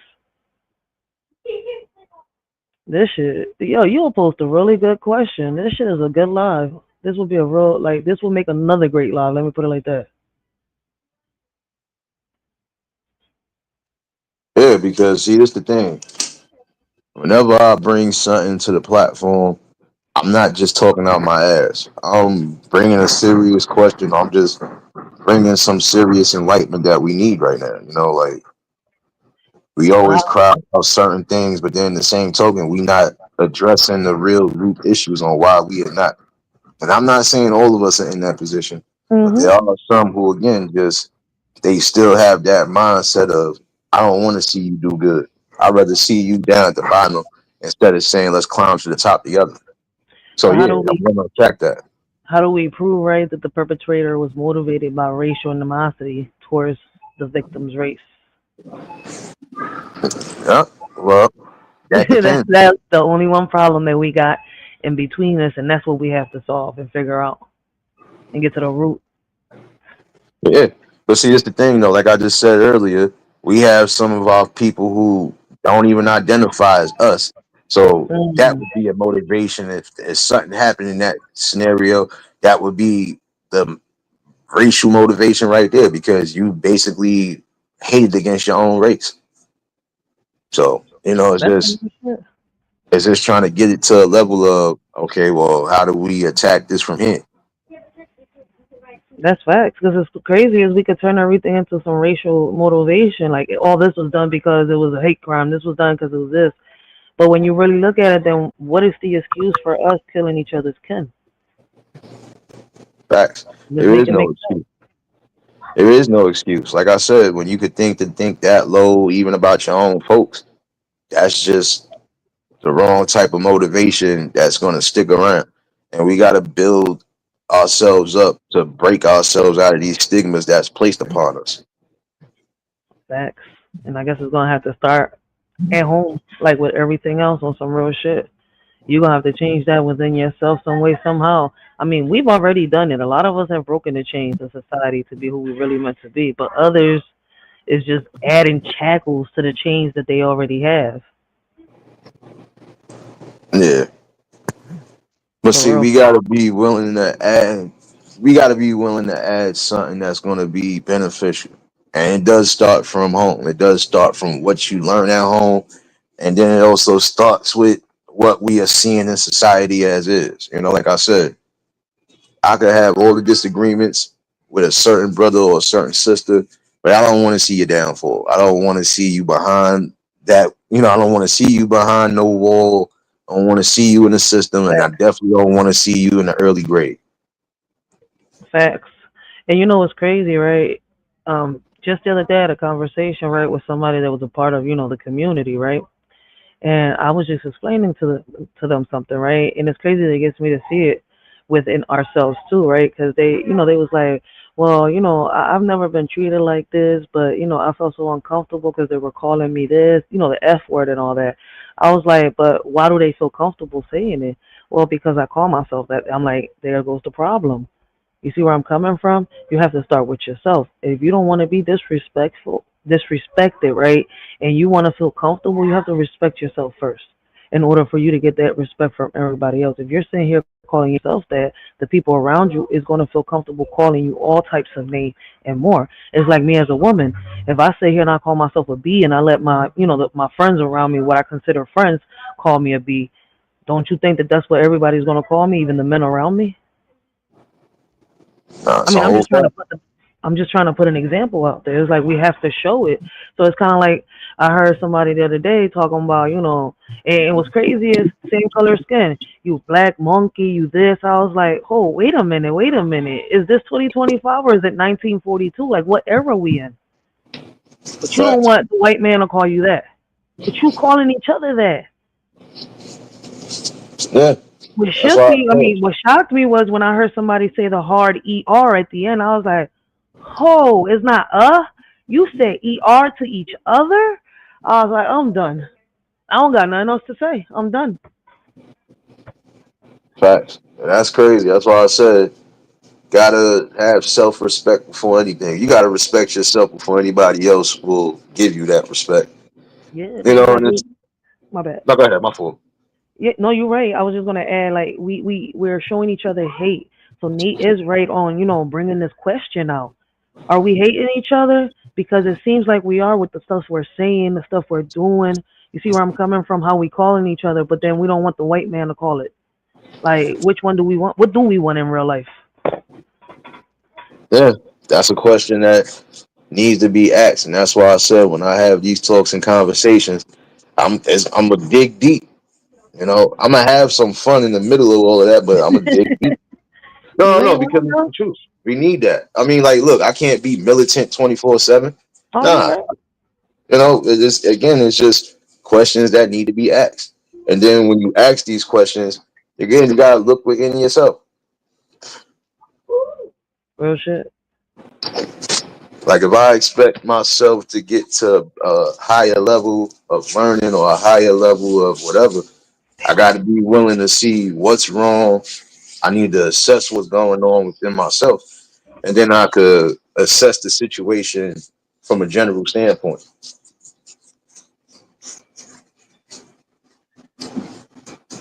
But I think it's That's a good necessary one. again.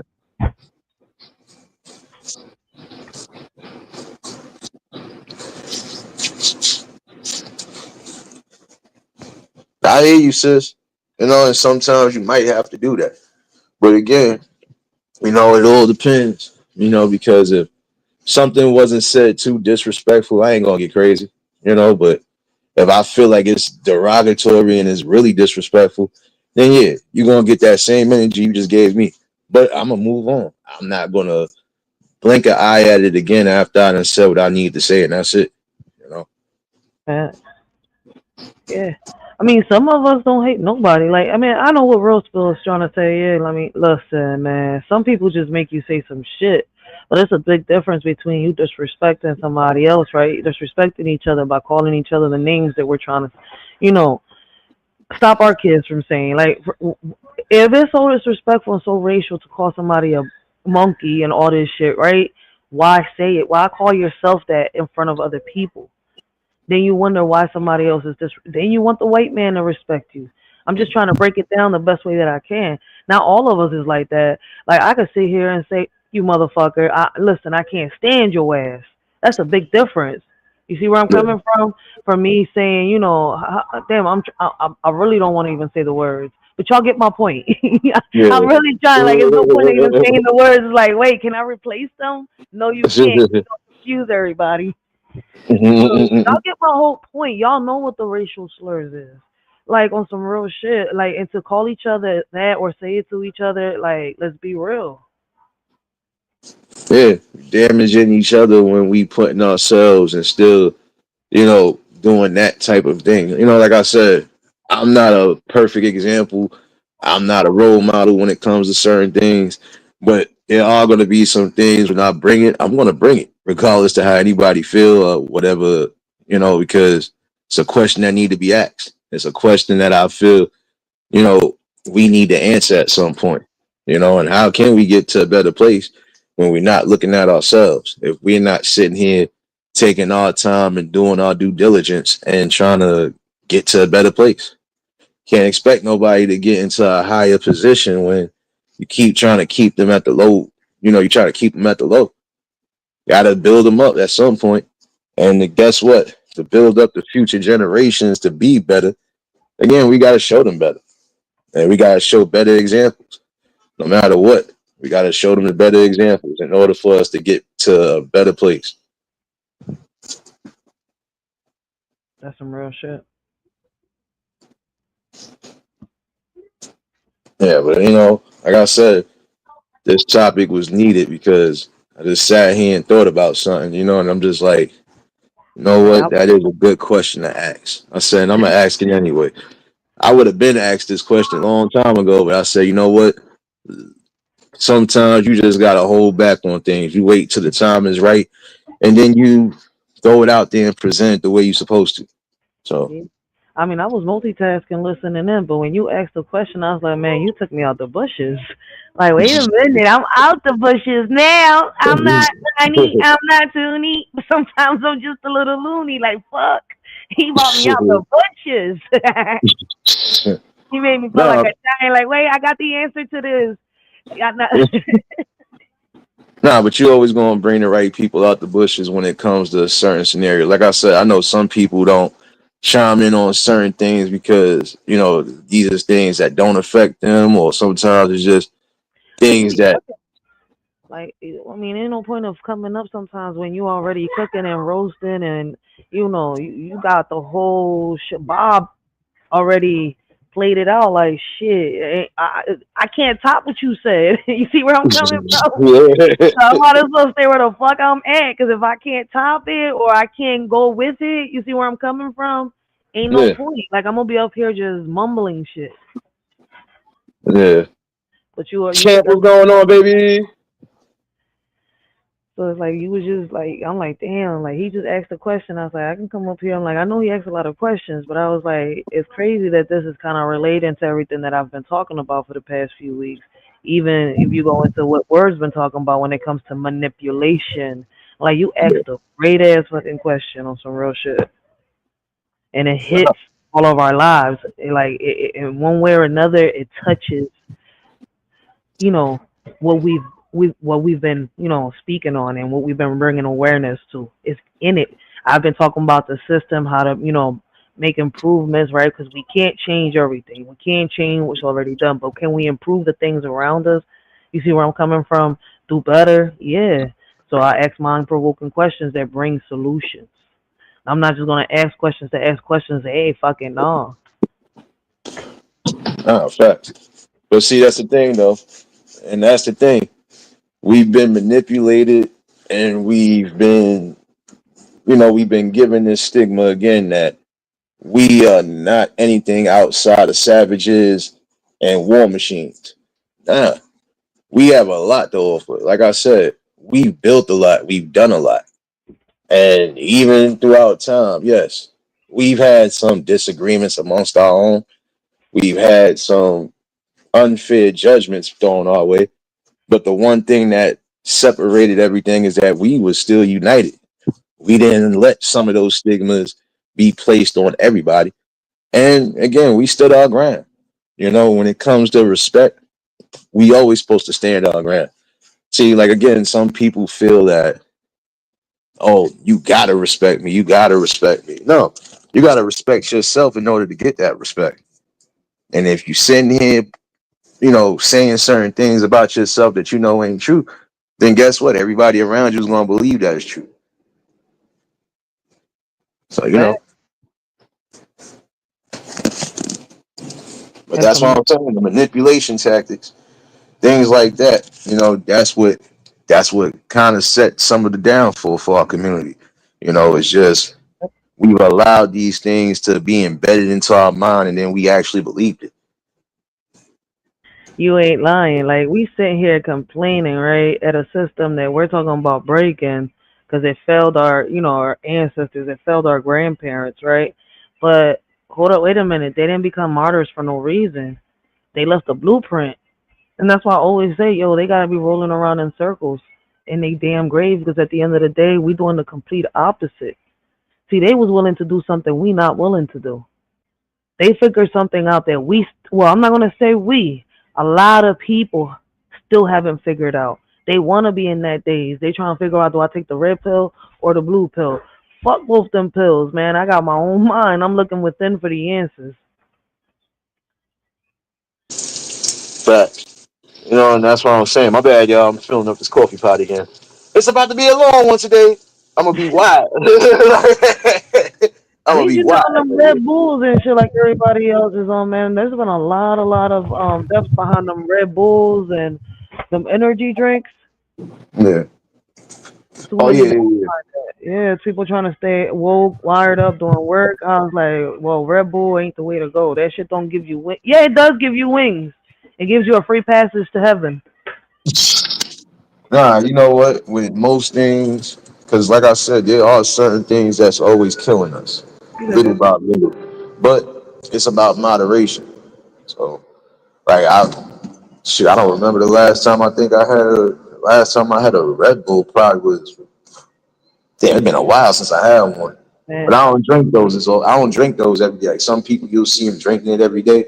You might catch me drinking something once in the blue. Now, if it ain't coffee, shoot. Even sometimes if I ain't got coffee, I'll drink some herbal tea or something like that. But it's about moderation more than anything. So it's about how much you put in your body and how much you you know keep yourself focused as far as your health is concerned. So, that's some oh facts no, right no, no, I ain't drinking no triple threat series. Hell no. I ain't drinking that shit. Yeah, like I just learned my lesson. I just learned my lesson last week. Technically, uh, I had one of those triple shots from Starbucks. I was up to the next morning. Yeah, I'm like, damn. I said I'm not even gonna fall asleep. Shit. there. That's that caffeine, yo. See, he had that espresso shot. Yeah, but it was in the can. It's like I went and grabbed. My boy went and grabbed something, and he had poured me something. He said, "Yo, son, you want some of this?" He said, "I ain't gonna drink this whole thing." So I'm like, "All right, cool." He poured me something to cut, and shit, I drunk that shit, and man, listen, I was fucking wired until like 7 o'clock the next morning. I'm like, nah, this ain't it. This ain't it. I mean, it's not like my heart was racing too crazy, but it's just like when I try to force myself to go to sleep or a time frame I would normally go to sleep, especially when I got a night off. I was sitting up. I'm like, damn, I might as well play the game. I'm figuring, all right, I'll probably fall out while I'm playing this game here because I've been on here for about an hour. I'm still up. I'm like, oh, nah, this ain't it. This is not it. You won't believe it, but caffeine kind of relaxes me. I don't know why. It does. Yeah, it does a different. It's a different effect for some people. Like I said, for some they'll be wired for hours on end. For others, that'll Every, be like they detox. They'll be like, all right, nigga, take yourself to sleep. everybody around me does that. They like, I need my coffee. I need my energy. I was like, yo, that shit will calm me down. Like, that's why I love lattes in the morning because I wake up already wired. So Yeah, latte for me is good. That shot of espresso in the morning, that shit helps. It helps my anxiety come down a little bit, and I'm relaxed. That's why I tell people, I'm like, yo, listen, I don't smoke them earthly goods just to smoke them. Like, if it wasn't for my permit, my gun license, I would already, the doctor would have already prescribed me them edibles and shit. But I'm not yeah. giving up my gun license. Not here in Philly. Yeah. You got me fucked up. They like, you have to give that up. You have to pick one. I was like, for real? I was like, I'll figure it out. I know how to Facts. do that shit anyway, so. BDBGP.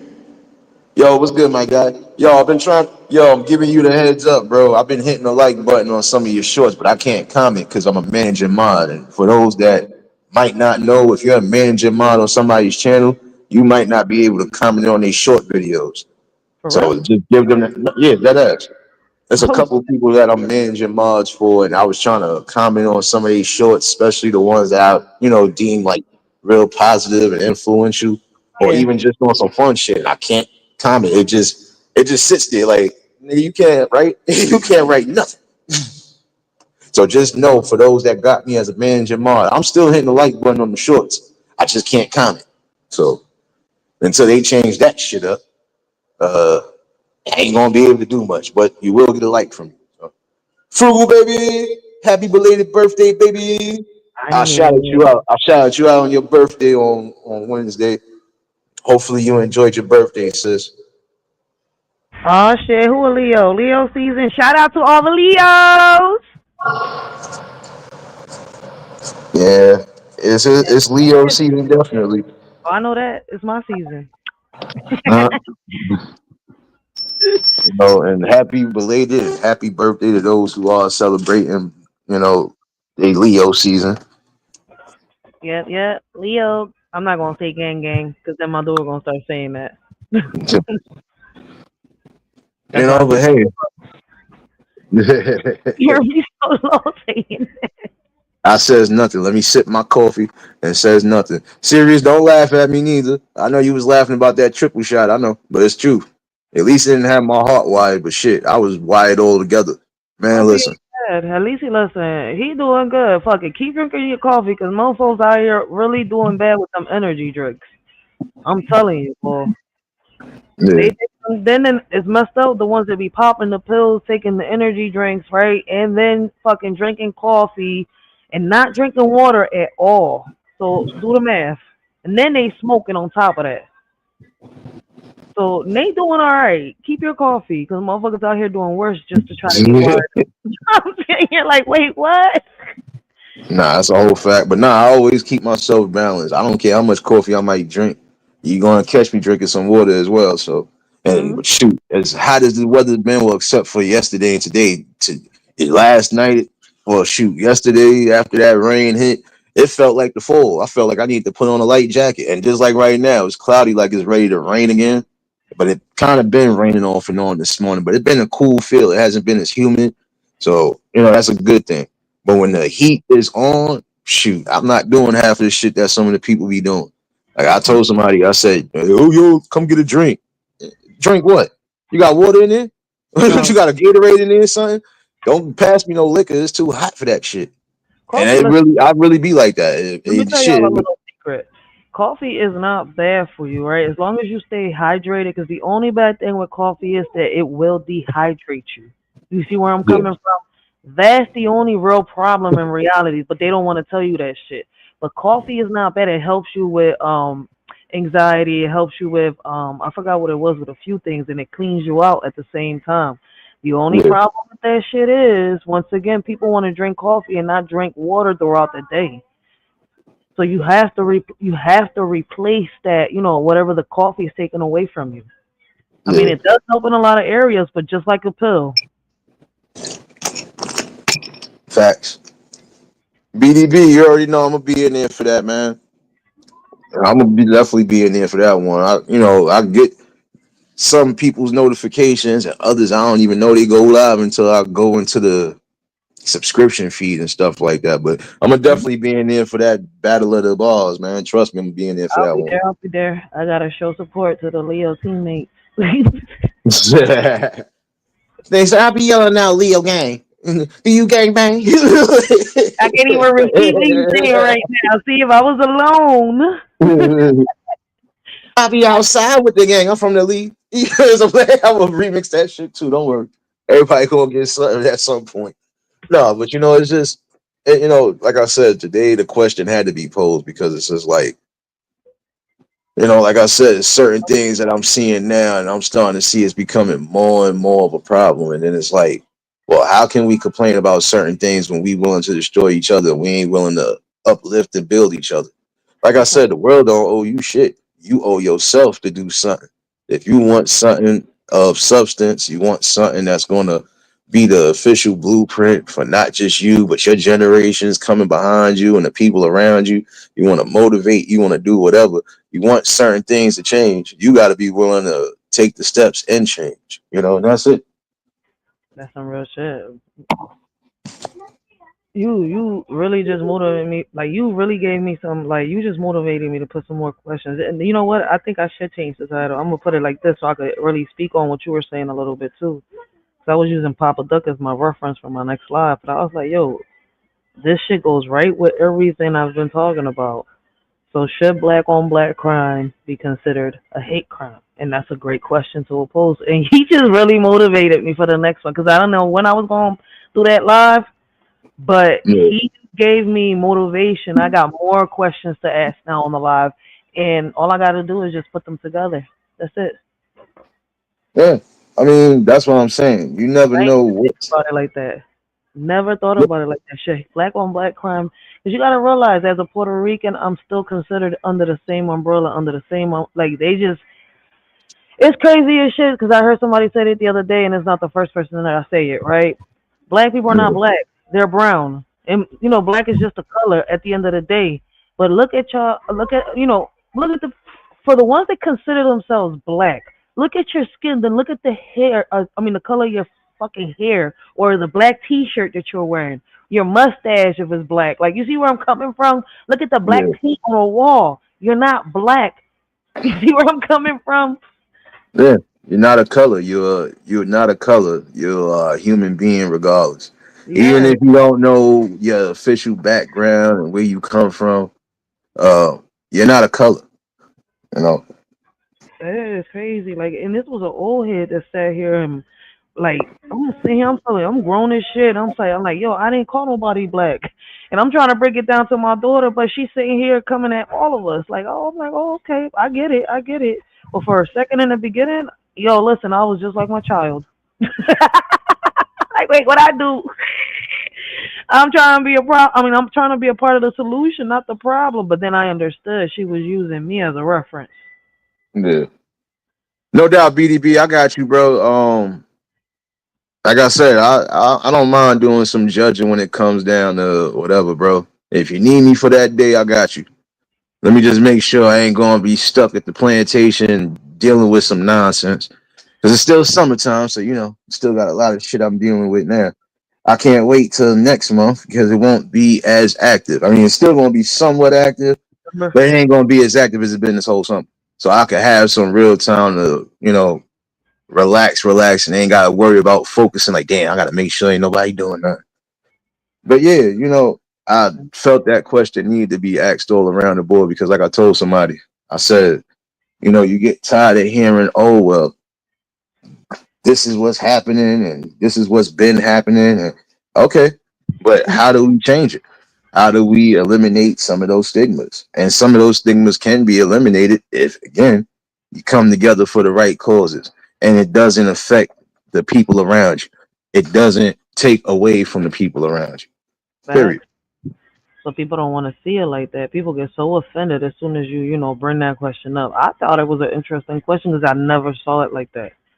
I was like, it was always, a black on white, a black on Hispanic, or a Chinese on a Hispanic, a Chinese and black. That's considered a hate crime. Yeah. Wait, Nate opposed it, and I'm over here searching. I was like, oh, wait a minute. They actually talk about this and break it down on Google. This will make a good live. I didn't even know. He asked a question that I didn't even know that Google even fucking sit here and breaks it down for you on some, what is it, psychological type way. It breaks it down like it's a Yeah. psychological. How is it psychology? Psychologically. Yeah. No, it's not a therapist. It's not a psychiatrist. It's like psychologist. There you go. Yeah. Shit. Nah, but you have to break things down on a psychological level, but it also has to be broken down the way that people understand it or people could comprehend.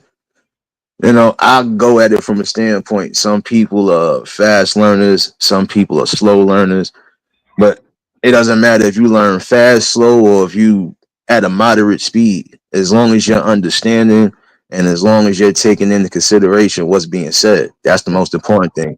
Are you receiving the message well? Are you benefiting from it? So on and so forth. That's it. So That, my yeah. talks are always going to be broken down one way or another. So Shit, dude, you're the only one I know that'll do 3 hours.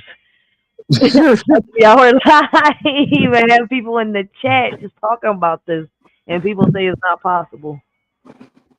nah, it's possible. Like I said, this ain't not to me. These talks ain't nothing different than what I would be having with some of my peoples. We could all be hanging out and chilling, but guess what? I'm gonna ask you something, or I'm gonna say something that's gonna make you think, or I'm gonna say something to where you know I want to see if I'm gonna get the best out of you as far as what you gonna say. And again, it's just about you know waking up the minds again, getting us back to a state of not always believing certain things we hear and certain things we see. Like they said, that's why he tell you believe in half of what you hear and half of what you see. You got to do the due diligence on your own. So, but I feel when we have these type of topics and conversations, we can get to the deeper root of the issue, and we could possibly start making those changes that are necessary. That's fact. Somebody got to give me when Nate started the question because I got to throw his live in there too. All right, guys, I need the little, what is it called, the timeline? No, it's not a timeline. Timestamps. The timestamp. There you go. Shit. It's not a timeline, Ray. This is not a story. All right. Wait a minute. Now I'm used to writing. It's a timestamp. It's a timestamp. I need the timestamp on when Nate asked that question, cause yo, I swear to God, like I'm over here, like I said, I told y'all, I've been already trying to do this, like I've been doing it already. It's like a little saga I got going on breaking down the damn system. I don't even Yeah. know how many episodes I got, but it's some real shit. Like, Pete, what you just said is like is everything that we've been talking about. The only difference between what Nate just said is that we say, right, we killing our own kin. Why you keep calling, why you keep killing your black brother or your Hispanic brother or your white brother? We have it. It's still considered, a crime, but why is it not considered a hate crime? If we're unaliving each other with a passion for no reason. We have hate for each other just because we've been told this or we've been told that. We look like puppets with strings attached to our backs sometimes, and we don't even peep it. I thought Pinocchio's nose was the only one that grew. Shit. Nah, just like I said, it's just it's just solely about again eliminating some of these stigmas that have been placed upon us. And, again, just, I think that's eliminating the manipulation part of it because you're being manipulated to hate your own. Oh, if you Mm, see this person doing this, you better. If you see this person doing this, you better destroy this, or you better put them in. No, it shouldn't be that way. If you see somebody is actually doing well for themselves, that should be a motivation for you to start doing well for yourself, especially if you feel you're not in the best positions of your life. Again, the world don't owe you shit. You owe yourself something. So that's a fact.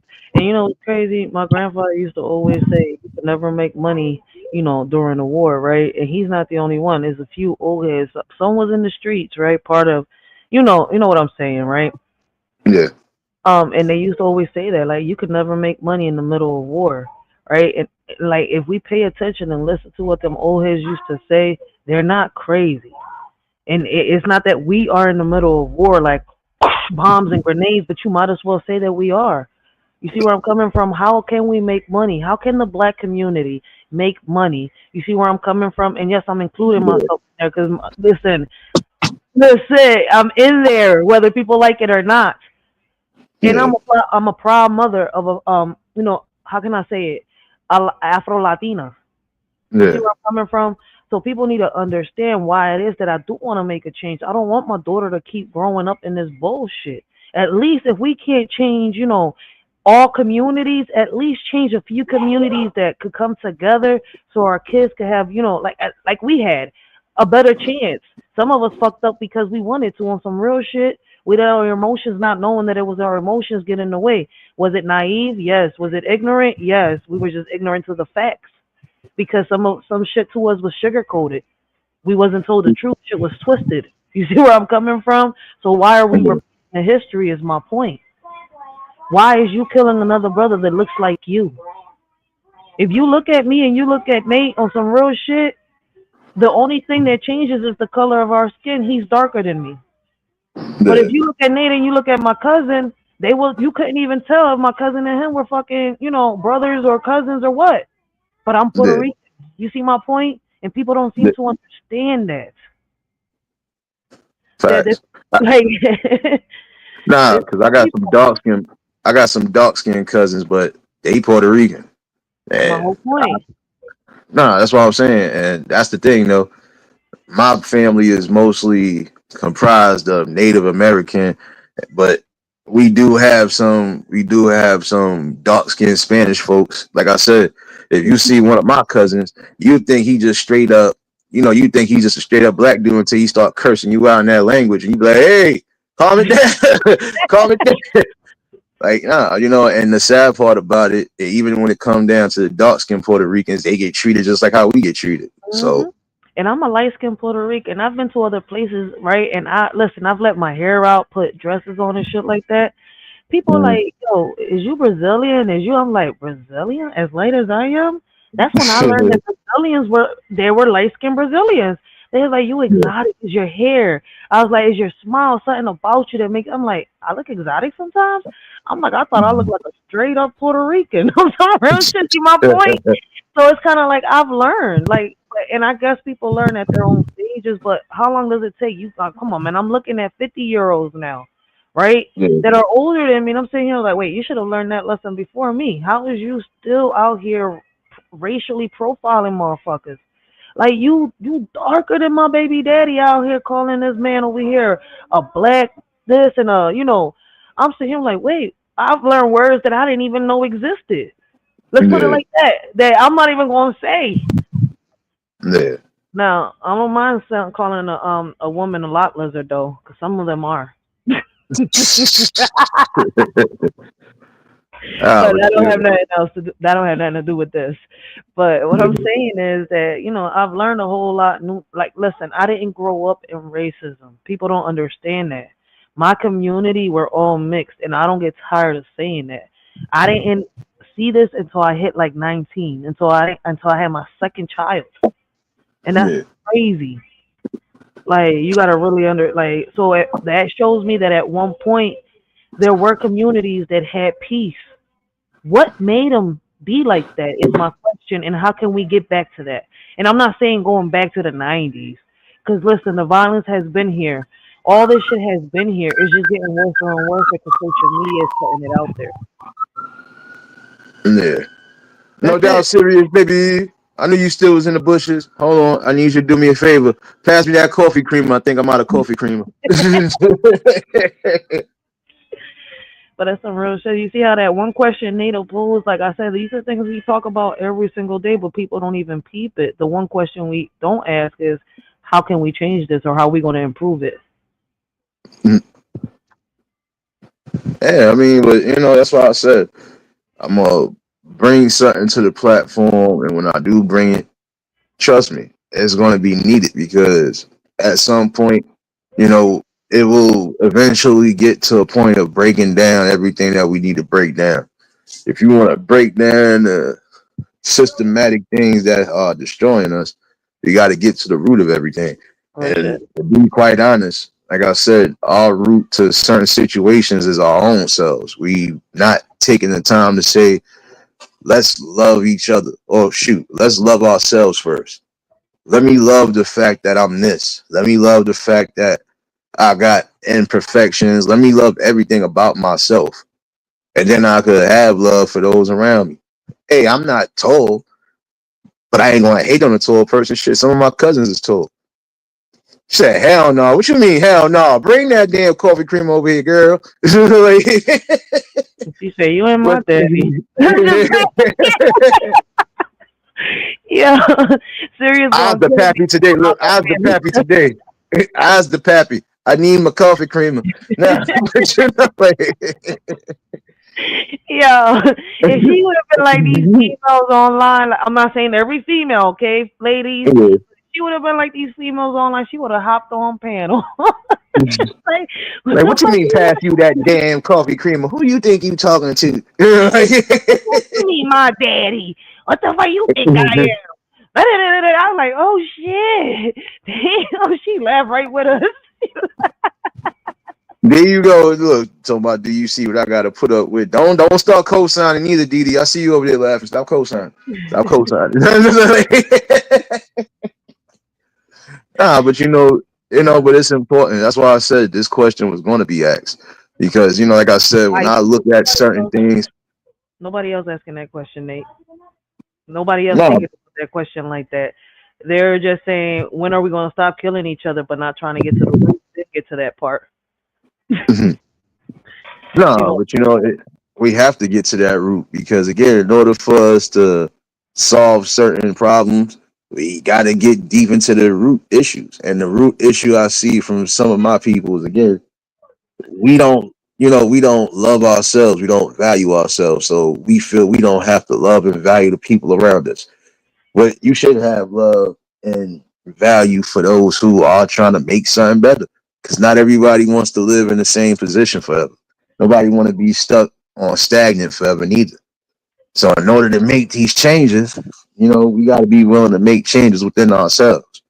that's some Instead real. of me, and that's why I said instead of like prime example, I don't have to agree with everything that I don't have to agree with everything.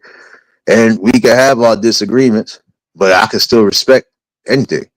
I done had some people that came on here and I might not agree with some of the things they said or some of the things, whatever, but I ain't discredit them and I ain't disrespect them.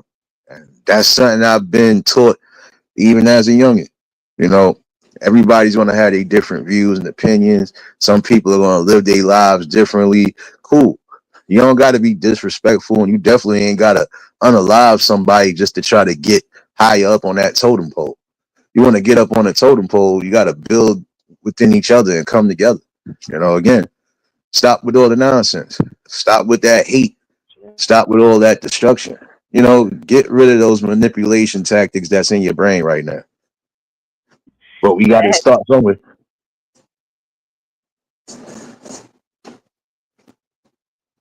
My bad. Oh, Facts, facts, facts. You know, I don't know if anybody else thought about this, right? But when Trump said, "I'm gonna dismantle the system," right, and recreate that shit, I was like, I wonder if he's the only one that can recreate the system. I mean, dismantle and recreate it. I was like, people don't peep that the system gets changed a lot, constantly, right?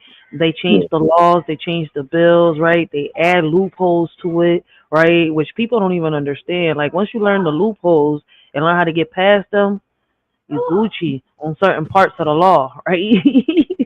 But I mean, I guess to each his own. Like a lot of people don't want to understand that part. We still in our emotions in this state of life. Like I'm still a little confused. Like how we hit our 30s and we still in our emotions. Half of us with kids, so I'm a little like I don't get it. It's like we're grown ass little kids on some real shit having kids. We Yeah. know better than Pinocchio. I'm telling y'all. The But you little know what? yes. So are we? My bad. Yeah. No, but you know what? To be quite honest, it's not so much as a system, it's the people within the system. There you So go. if you're gonna continue to have the same people who ain't really for you in these high positions, you can't expect no type of change. But if you happen to get somebody who, or you get the right people who are willing to make the changes and adjustments, then you could see things happening a little better. That's all. Facts. Because the system is going to be the system. That's just like with prisons. Prisons are going to be prisons regardless. But if you got certain ones in the right positions in them prisons, you won't hear as much. You won't see as much. You won't hear that, oh, the conditions, so on and so forth. No, because the people that are in those right positions, regardless to what, are going to be on the mindset of regardless to what crimes you've done, you're still a human being, so you shouldn't be treated as your like an animal. So it's just again, it's about the people that's in those positions more than anything. So Mhm. And motherfuckers just keep falling for the trap. Like people don't see it. Like I said, right? If at one point it was peaceful for some of us within our communities, right? And people are blaming like the 1% and all that, right? I be asking, like, you know how I hear so much about depopulation and all that, right? And that's gonna fit in a minute, right? Like yeah, it's crazy. I'm sitting here, I was like, well, if it was the way people say it, right, and them conspiracy theories were true, right?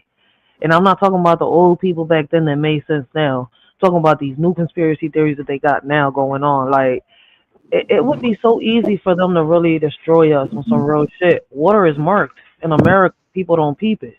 You see where I'm yeah, coming from? So, like, if they really wanted to end us and shit like that, I think we give them ideas, especially through social media. And all this is a what is it they say? America's a capitalism, right?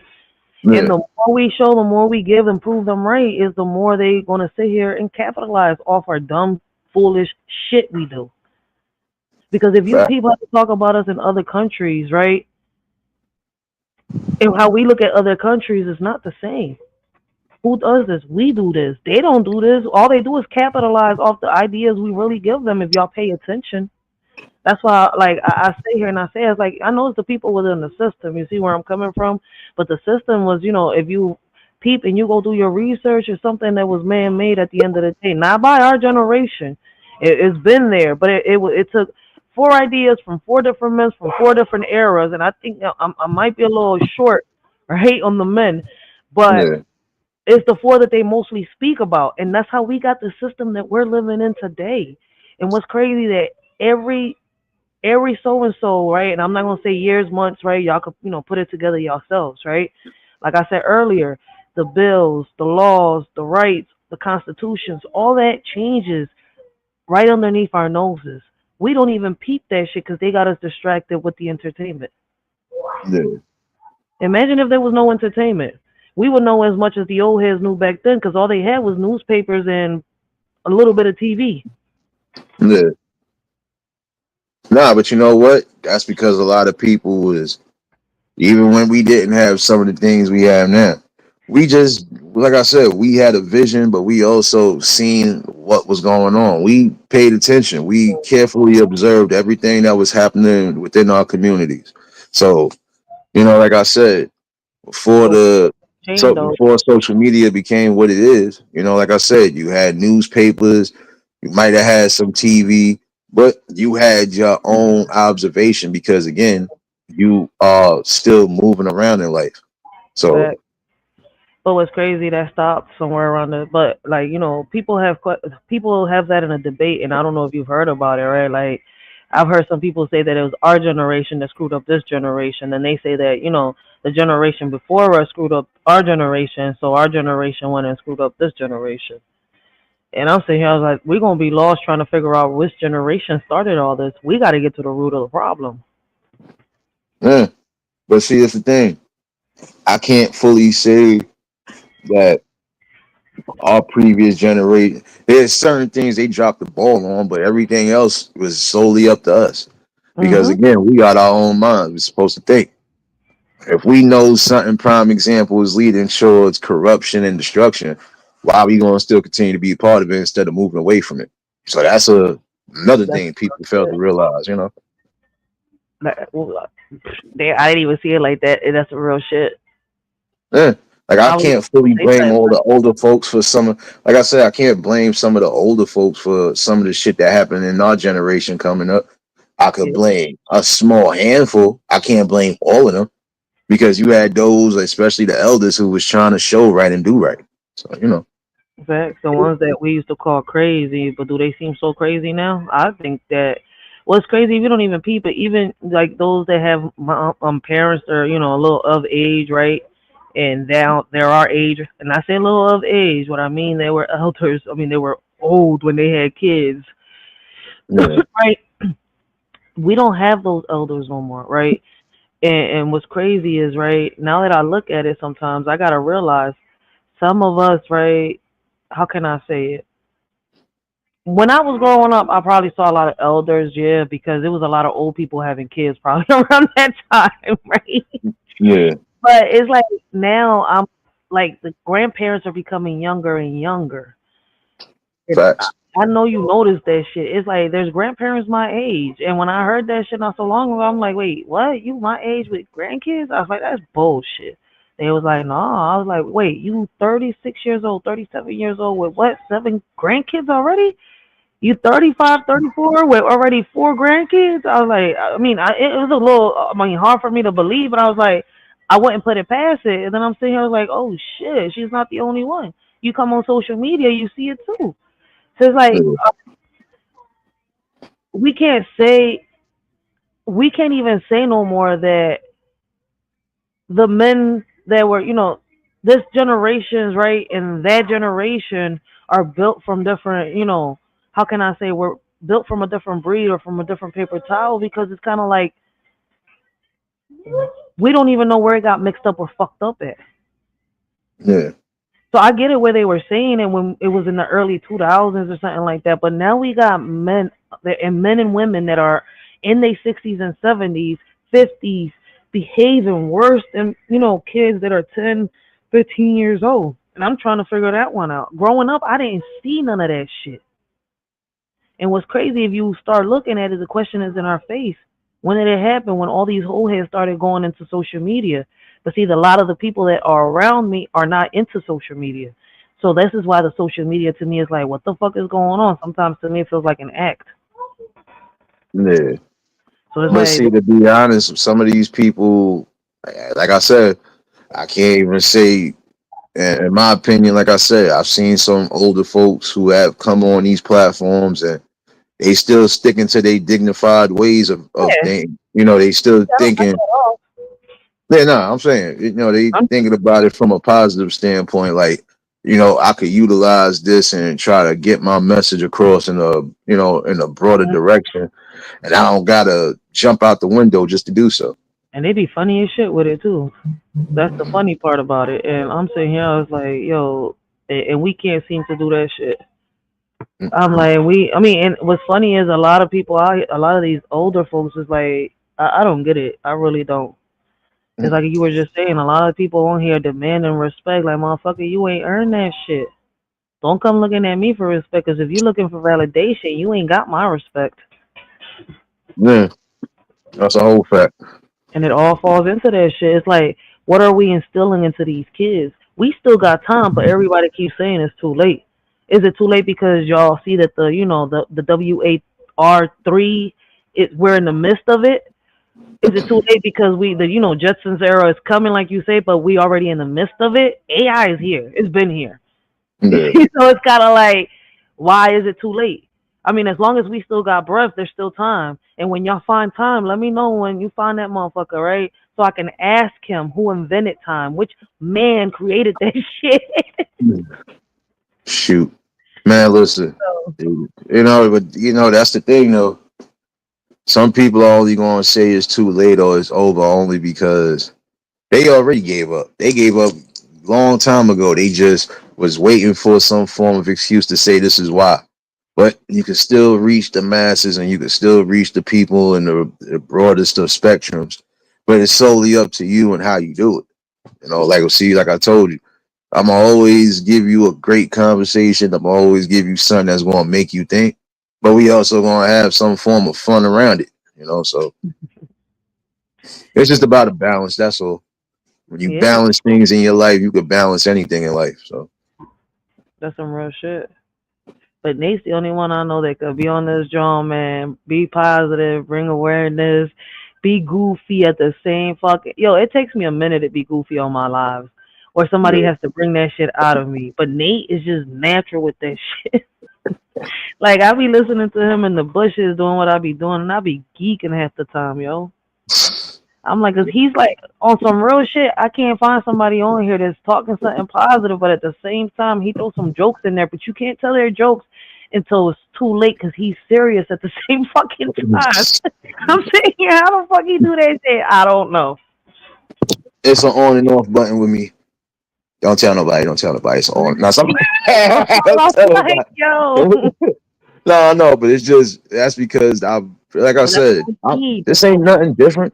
Listen, I'm not nobody different. This is Mm-mm. who I am. Even when I turn this damn device off, I'm the same damn person. I'm gonna just be me, regardless to what. I'm not always gonna be on militant time, but I'm not gonna also sit here and act like I can't laugh. And that's the problem. We don't have enough unity when it comes even to that. We quick to just be evil spirited and everything else, but we not quick to say, you know what, let's add some laughter into this, let's add some jokes into it. And that's what's needed sometimes. Sometimes a good joke will definitely turn somebody day around, but it shouldn't be jokes at your own expense to a degree neither. So, you know, again, it's just about balance and how you do it. But see me, I've been like this forever. I've been like this since I was a toddler. So shoot, I really do have that on and off button. I know when to turn it on and when to turn it off. So Yo, every kid out there, right? As you're growing up, make sure you put on some type of footwear on your feet so that when you get older, you don't have big feet and you don't have to pay so much for your sneakers. Yo, I be cracking the fuck up because my sneakers is the cheapest up in this Jones yeah. because I got the smallest feet. Nah, but some people, like I said, some people are gonna grow a little bit. Like even from that aspect, you might not wear the same size forever. Shoot, I went from wearing a size 5 to a size 9. I might not have grown taller, but shit, my feet got bigger. So that's what I'm saying. Ooh, man. These are classics. I just have to. No, but it's just again, it's just about balancing things out. Oh shit, I see the little tiny tinies. Okay, These Jones ain't bad. Look, my size got them ordered in a bean. That's all they cost. A bean. yeah, That's why I say, yo, man, I'm glad my foot never grew. yeah, because Every- you would be paying more. Yeah, because you definitely would be paying a little bit more than what you paying. my You Jones, know. listen, all my sneakers are under 6 feet. I mean, 6 feet. You hear me? Six. Under size six. 6 feet. Goddamn, I'll be a clown. Shit. Like RIP to your previous shoe size. My bad. We're gonna put you 6 feet deep. Oh, no, but man, everything under six is they like what is it like 80, 90, 60, Yeah. 70. Some places you might get it cheaper than that. Yep. But I would have to Right? list Philly. I've noticed that in New York, they're cheaper. Yeah, Or is because it you got Jersey? yeah, because you got some women who like I said, they wear size 4, size 5. Because I they want. almost consider like a kid size anyway. So Yep. And I go towards the unisex though. I can't wear the male or the females. mm, I don't like it. It's like wearing the female one. See, and I complain about the clothes too. It's like for us females, like, and listen, they got this new thing with the shorts too. I feel uncomfortable with how tight they got them Jones. It's like you wearing a fucking pamper, the pants, the shorts, how they break making these new clothing and all that. I feel Yeah, uncomfortable when I buy my daughter shorts. Everything is changing from the sneakers to the clothing to everything. That's not evolving. They're just being extra with that shit because don't nobody want to be that uncomfortable. Yes, I want to look beautiful. I want to look pretty sometimes, but that don't mean I want to show everything. You see my point? yeah, Like this world is just like they're sexualizing us through our clothes, and I'm peeping yeah. that, shit. And it's worse for the little girls. Yeah, they they sexualizing the young women, but in the same token, they also emasculating the men because, like I said, I should be able to find something, even if I am big and tall, I should be able to find something that don't fit as bad. And even if I'm not big and tall, I shouldn't have to worry about, damn, I brought a pair of jeans and these suckers still fit like leggings. Like, nah, Oh, like you I need talking to about the breathe. Lil Wayne pants, that style that everybody got Yeah, now. If yeah. people only knew that Lil Wayne was a fucking skeleton inside them pants, like big guys.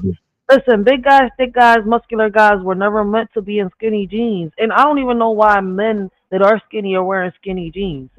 But I know what it is now. A lot of people are talking about it, and that's why I said, like, we think the women are getting sexualized. It's worse for the men. They just don't even peep it. They think it's a cute thing because women are all up on them. No, man, they got that shit because they've noticed that women were saying how y'all print shows on them shorts and them what is it, them sweatpants and all that shit. Yeah, Yeah, so now they're making all the pants show prints. So they yeah, getting tighter and tighter too. So like people can start seeing the pack. See how all the boxers are getting formed too, so that the package could be right there. It shows too. yeah. I'm like, people not peeping that shit. A lot of men are complaining. I want the old school boxes. They don't even make them Shit. jaws no more. You would have to go to certain stores to find them. Fact. That's why I'm like, yo, something's not right. But it's like they're making the men more feminine. So I get what you're saying because it's like, why is y'all putting our men in? I love my men with baggy. Listen, the only thing that should be close to y'all skin like that, right? Yeah, Should be y'all suit if y'all rock one, a tuxedo or some shit like that. That shouldn't be yeah, loose. But yeah, jeans, sweatpants, and everything else, man, I love my man. Man, rock that shit like in the early '90s, in the '80s too. yeah, But don't, man, this tight shit, yeah, that shit pissed me off. Because you can't tell if a man is straight or hopping on rainbows no more. yeah. But see, that's what I'm saying. All in all, a lot of things can be changed from a certain perspective. But again, the people gotta be willing. And We then that's will. what I'm saying. We gotta be willing to push that agenda, or not even agenda, push the right, push the right narrative as far as, getting people involved. Like I told somebody the other day, if you really serious about trying to change, how clothing is presented, then get in that field and, just start making the strides. You want things to fit people a certain way, then hey, get in there and do what you gotta do. You might not get something the first time around, but if you keep at it, keep doing what's necessary, if you keep elevating the brand, eventually at some point you'll get to where you need to get to. But we Listen, also see in that fashion sense, this is where they perceiving that this is what everybody wants. But if everybody does what they need to do, shoot, we but could we made change that. Nate. We're the ones that made. Well, I'm not gonna say we because I wasn't part of the trend. But what I'm saying is, as the people, we made this shit famous. Everything that's happening right now is because we wanted it this way. You see where I'm coming from? And I'm not saying all of us, because a Yeah, lot of us didn't want it to be this way. We knew what was coming, but nobody wanted to listen. Now everybody's complaining. They yeah, don't even peep that we've made this go viral. We made this trend like this. We've made the government do the things that they're doing on some real shit because the more we ask for this on social media, the more we're going to get it. And the people that are not a part of social media as much like us, you see where I'm coming from? yeah. We're going to be affected by it the most. So if we were able to change it, the question is, what do we do to get it back? Yep. Like I said, the same way y'all was banding together for these changes, y'all would have to band together and Hmm? and create the better balance again. But that's another topic for another live. Wait, skinny jeans are overrated. I love a man with a nice pair of slacks. I hear you, serious. Yeah, I mean, that's what I'm saying. It doesn't matter how you dress, right? it As doesn't. long as you dressing, It kind of you does. know. It kind of No, does. no, no, no, no. You know where I'm I'm going gonna with put it it. like this, yeah. No, I know where you going, but let me put it like this, right? Because I had to, say, because my son said that the other, when was it, like 3 months ago, right? Because we was messing with him until he let go of that damn fanny pack. That wasn't a fanny pack, but it was a fanny pack to him, right? Yeah. Listen, this motherfucker, I forgot what's his name, Dwayne Wayne, made this shit fucking famous. They gave my son and his friend a little fucking merce. He come over here talking about it's a fanny pack and he holding that shit on the side of his fucking. I'm like, baby boy, that's a fucking purse. No, it's not. So we kept fucking with him. So one day I saw that shit snapped in half in the damn porch. I was like, finally, yes. Well, so Yeah. it does kind of matter because motherfuckers need to understand that a purse, right, is a fucking purse. It's not a fanny pack. There's a big difference. A man can pass with a fanny pack, not a purse. Yeah. I was like, boy, you can fit everything in there, even my lipstick. I mean, I don't wear lipstick, my chapstick, my bad. Like, Nah, but real shit. nah, I know where you were Oh, going yeah. with it. Roast my son with that shit. Like, yep, even my own son. Don't, nigga, don't play around with me. You want to follow a trend? Watch how I'm gonna roast the shit out you. I'll be your best friend then. Nate know what I'm saying. I was like, I know Yeah. where Nate is going. Yeah, but let me let Nate finish because he was about to spit some real shit. But I had to be funny with it. Nah, nah, you good because we need to hear that part too. I was gonna come around to that too, but I've also said, it's not about what you wear; it's how you wear it. Like if you feel like for the time being you stuck with certain things, then you rock it to a certain degree. If you feel you need to alter it, alter it. Like prime example, I knew some people if they bought something that didn't fully fit them, they found the time to alter it and make it fit them. It is about being comfortable in what you wear. So if you don't feel comfortable in what you're wearing, you can still change it. You don't necessarily always got to return it or give it to somebody else. Just alter that sucker. That's it and you good to go. Anita, sweet. I ain't see you in a while. Blessings, blessings. How you been? It's just about being comfortable in the clothes that you wear. That's it. And if you're not comfortable in them clothes, you ain't gonna be comfortable overall. Well, you're gonna Wow. always have that problem. Nate, guess what? Your little friends are out in Philly terrorizing neighborhoods, airports, plantations, and shit. These mofos is now they out here playing around with possums, fighting. I'm still here. Nate trained them good. He trained them good. They and these bitches stealing all the food and all the trash. Yeah, They out here cleaning. No, on some real shit. All jokes aside, yo, his best friends are out here. They they're gonna all. keep they're gonna keep coming out here. You keep talking about me. Wait, Nate, I understand that part. When we're out, I prefer that he's presentable, decent. If I'm looking good, he will too. Yeah, Yeah, that's the truth. That's what I'm saying. Yeah, even in that aspect of things, even as far as relationship, you wanna, you know, you wanna be presentable on both ends. Y'all want to represent each other. But if you sitting out here coming out like prime example, if you coming out in fucking a bonnet and pajamas and he coming out in just shorts and slippers, you ain't representing each other right. It's just y'all mm-mm. just playing a certain part. But when you come out dressed like you ready to impress and step out for the world around you, you'll see the difference. People will see the difference. Like, oh shit, there we go. Like prime example, some of the older folks, you be like, oh, they dress like they too old school, but guess what? They representing each other and they Yeah, comfortable, and they don't care. That's the point. It's not always caring about what others perceive of you. It's about what's good for you. It's all about worrying about what's good for you. Because definitely. what's good for you ain't gonna be good for everybody. So It's like I rock Adidas on some real shit, from the dresses to the sneakers to the flip flops and everything. My baby pops rocks Nike, but we always yeah, make sure when we go out, we look presentable. I look nice. He look nice. You see where I'm coming from? Like shit, I yeah, don't want to ever picture him. The size my baby pop is, shit. Him walking outside with me with my little ass. I'm sitting here. I was like, God damn, your ass bigger than mine.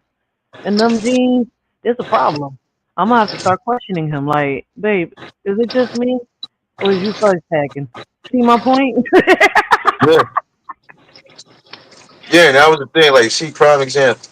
Like, Sirius just said something that was good, and that's the truth. But see, guess what? When we had people who was wearing baggy stuff, I still wear baggy stuff. And if anything is slim Mhm. fit, it still fit baggy on me because Yep, I know how to. Again, it's about the texture, the fabric, and all of that. I know. I They, sent his pictures. like sometimes they say that one size fits all. Nah, it don't. That don't always apply. It depends on what the material is based on, and if it's like I said, anytime I do get a slim fit, which is rare, them shit still fit like baggy pants. You'll never know they slim fit until you like, nigga, look at the tag. Look at the tag, son. But You it's can't again, tell. it's a, yeah, that's what I'm saying. It's just about presenting yourself in the best situation and presenting yourself in the best light no matter what. You can't expect people, like I said in the beginning a lot, you can't expect some people to take you serious when you dress like you ready to go to bed. The only thing you missing is a fucking teddy bear and a nightcap. That's it. Yep. Yep, they don't hang from him. I stole some of his pictures from my thumbnail. Right, and I'd be like, oh shit, look at Nate. Like, pants don't sag, none of that shit. So he could talk. He could talk his shit. He's able to Yeah. talk shit because he leading by example. A lot of motherfuckers out here can't talk that shit. That's why I call these men, they're little boys in men's body because y'all still following the trend trying to say, well, trying to give advice to the young men and all y'all doing is leading them to a dark path. Not even peeping that shit because you ain't, how can I say it? Nate has been able to overcome whatever obstacle has been in his way. Some of these men haven't, right? And I'm not just putting him on a pedestal. He's not the only one. I gotta give him his props. You see where I'm coming from? That I've said things about like this, but it's what I see at the end of the day. You see where I'm coming from? Like he's got his shit in order before he's out here talking shit, so he can come on here, talk shit, give eulogies, and do all that. Compared to other men that I'm like, why is you online? Like, what the fuck? So it's like you, the word, Gary. It's a few of y'all that come on this John and y'all is able to talk y'all shit because y'all walk that shit. Y'all about that shit, but not everybody is, Yeah. unfortunately.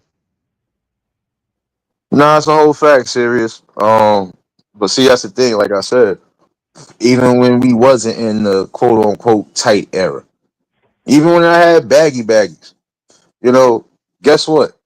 You never see my pants coming down below because again, I just never felt comfortable like that. And I would be uptight, especially if I was like, well, damn, I gotta buy a bigger belt. I gotta buy this. Nah, I ain't gonna do all this shit. Nah, I mean, but that's the thing. That's something that was instilled in me, not just from my moms, but even from the men around that, like I said, that I looked at and still look at as uncles and shit like that. Even my real uncles, man, listen, they didn't come out sagging and doing all that extra shit, even when it was just a baggy whip. They came, and even the only time you would see them slightly even looking kind of tight, like you said, might have been wearing a tuxedo or something along those lines going into an event. But other than that, even when it came down to the baggy clothes or whatever the case was, they always had a belt on. Their pants was always above their ass. And besides, most of them came from that era where if they've been locked up or been around certain situations, they know where that below the belt shit came from. They know where that sagging of pants came from, and they Mhm. understood it, and they wasn't for it. So again, why present it? Some of these kids, you tell them what it means and they still do it. It's like they with that shit. That's what it makes you think sometimes. Like, wait, we just gave you a full explanation of what this means, and you're still doing what we just told you not to do. I'm like, y'all, what this shit? Because that's because they see these grown ass men do it too, though. No, but again, guess what? That's because they mostly following the trend. When you keep Oh yeah, following the right. wrong type of trend, especially when it's coming to these entertainers, if you following the certain trends they following, you're gonna follow it. But you can't live your life like you a celebrity, and you can't live your life through a celebrity. You gotta live your own life. You gotta follow your own path, and you gotta carve your own. You gotta carve your own way in life. Just because prime example, this celebrity couple might be going out on trips every so often.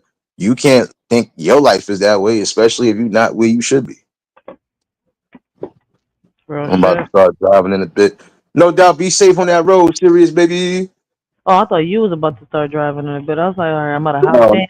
If I was driving, I'd be on. No, I'm stop playing. I wouldn't even be doing that because I practice that shit to a degree. Like, nah, I ain't gonna be doing this while I'm on the road because They threw me motherfuckers off don't know how that. to drive nowadays. Shit. He really read that. Yo, he really read her comment. I was like, wait, you're about to be, because he said, I'm about to be driving in a bit. I was like, oh, okay. Nah, shoot. No, I was reading the chat. Comment. But Yeah, I again, saw for anybody that's driving or anybody that could be out and about right now, just keep yourself safe because you know some of these people again don't know how to drive and don't care about their own lives behind the wheel. So the main thing is for all of y'all to be safe, you know, and especially coming into this weekend here. Um, but I definitely just wanted to have this convo because again, you know, it's just something that I felt I needed to ask, you know, and again, for those that might be in the bushes or those who might just be coming into the live, if you missed it, if you missed some good points, you could definitely rewind it because these are the type of topics and the conversations I'm gonna keep bringing until we get to a better standpoint. That's it. So that. you know, Conversations that build nations. yeah, we all need it. You know, in order for us to build ourselves back to where we once was, which was a great nation. You know, we got to start asking these serious questions and we have to start doing the necessary research and work in order for it to change. Same way we cried for certain changes, we should be trying to dedicate ourselves to bringing the changes to light and not in the negative aspect.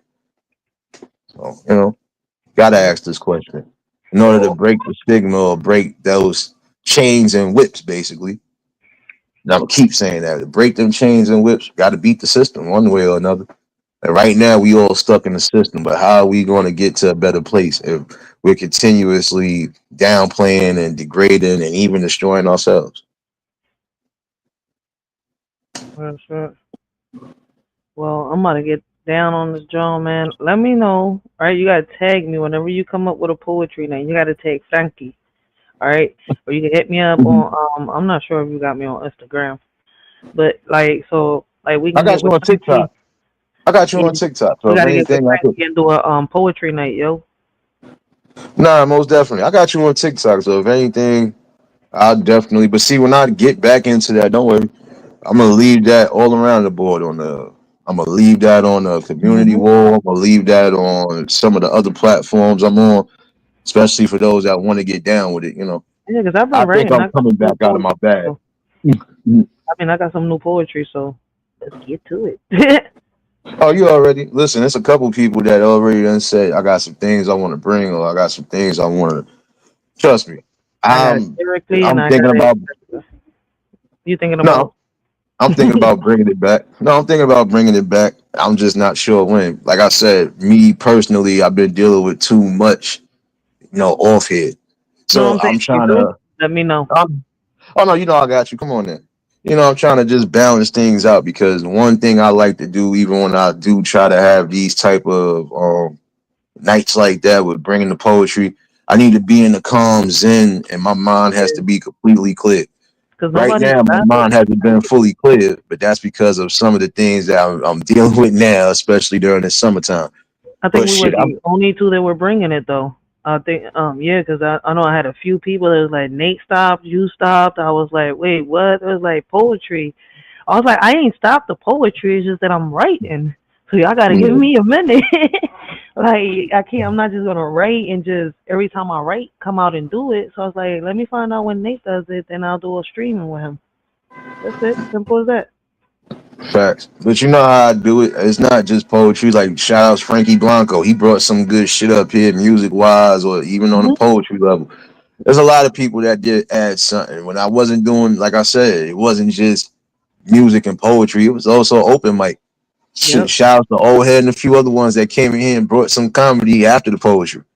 Like I Yep. said, when I open the stage up, it's not just for myself. I open the stage up for everybody. It turns into many things. We create magic in this. Man, we create magic in this bitch. Stop trying to be a good girl, Ray. It doesn't work sometimes. I've been trying so hard because she back there. But fucking, Yeah. But see, this is what I'm saying.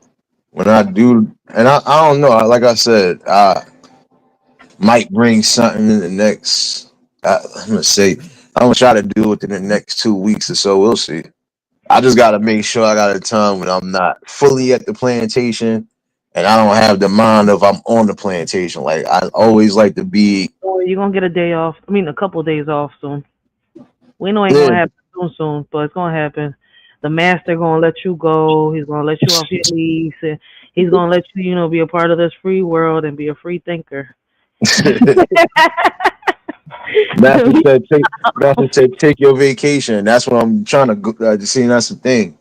Oh, I would advise anybody too. Um, Before I do get up out of here, I would advise anybody that's trying to work or do anything as far as security is concerned. Make sure not only that you just got your credentials ready, but make sure you're in a good space to do it because some things are not going to be for everybody. But I always say this too, and not even just security, no matter what it is you're trying to do, even if you're trying to do something for yourself, make sure it's something that you're happy with. Make sure it's something that's definitely bringing some form of value to your life. And again, just love what you do. I think I might actually try to bring back this poetry night in a couple weeks.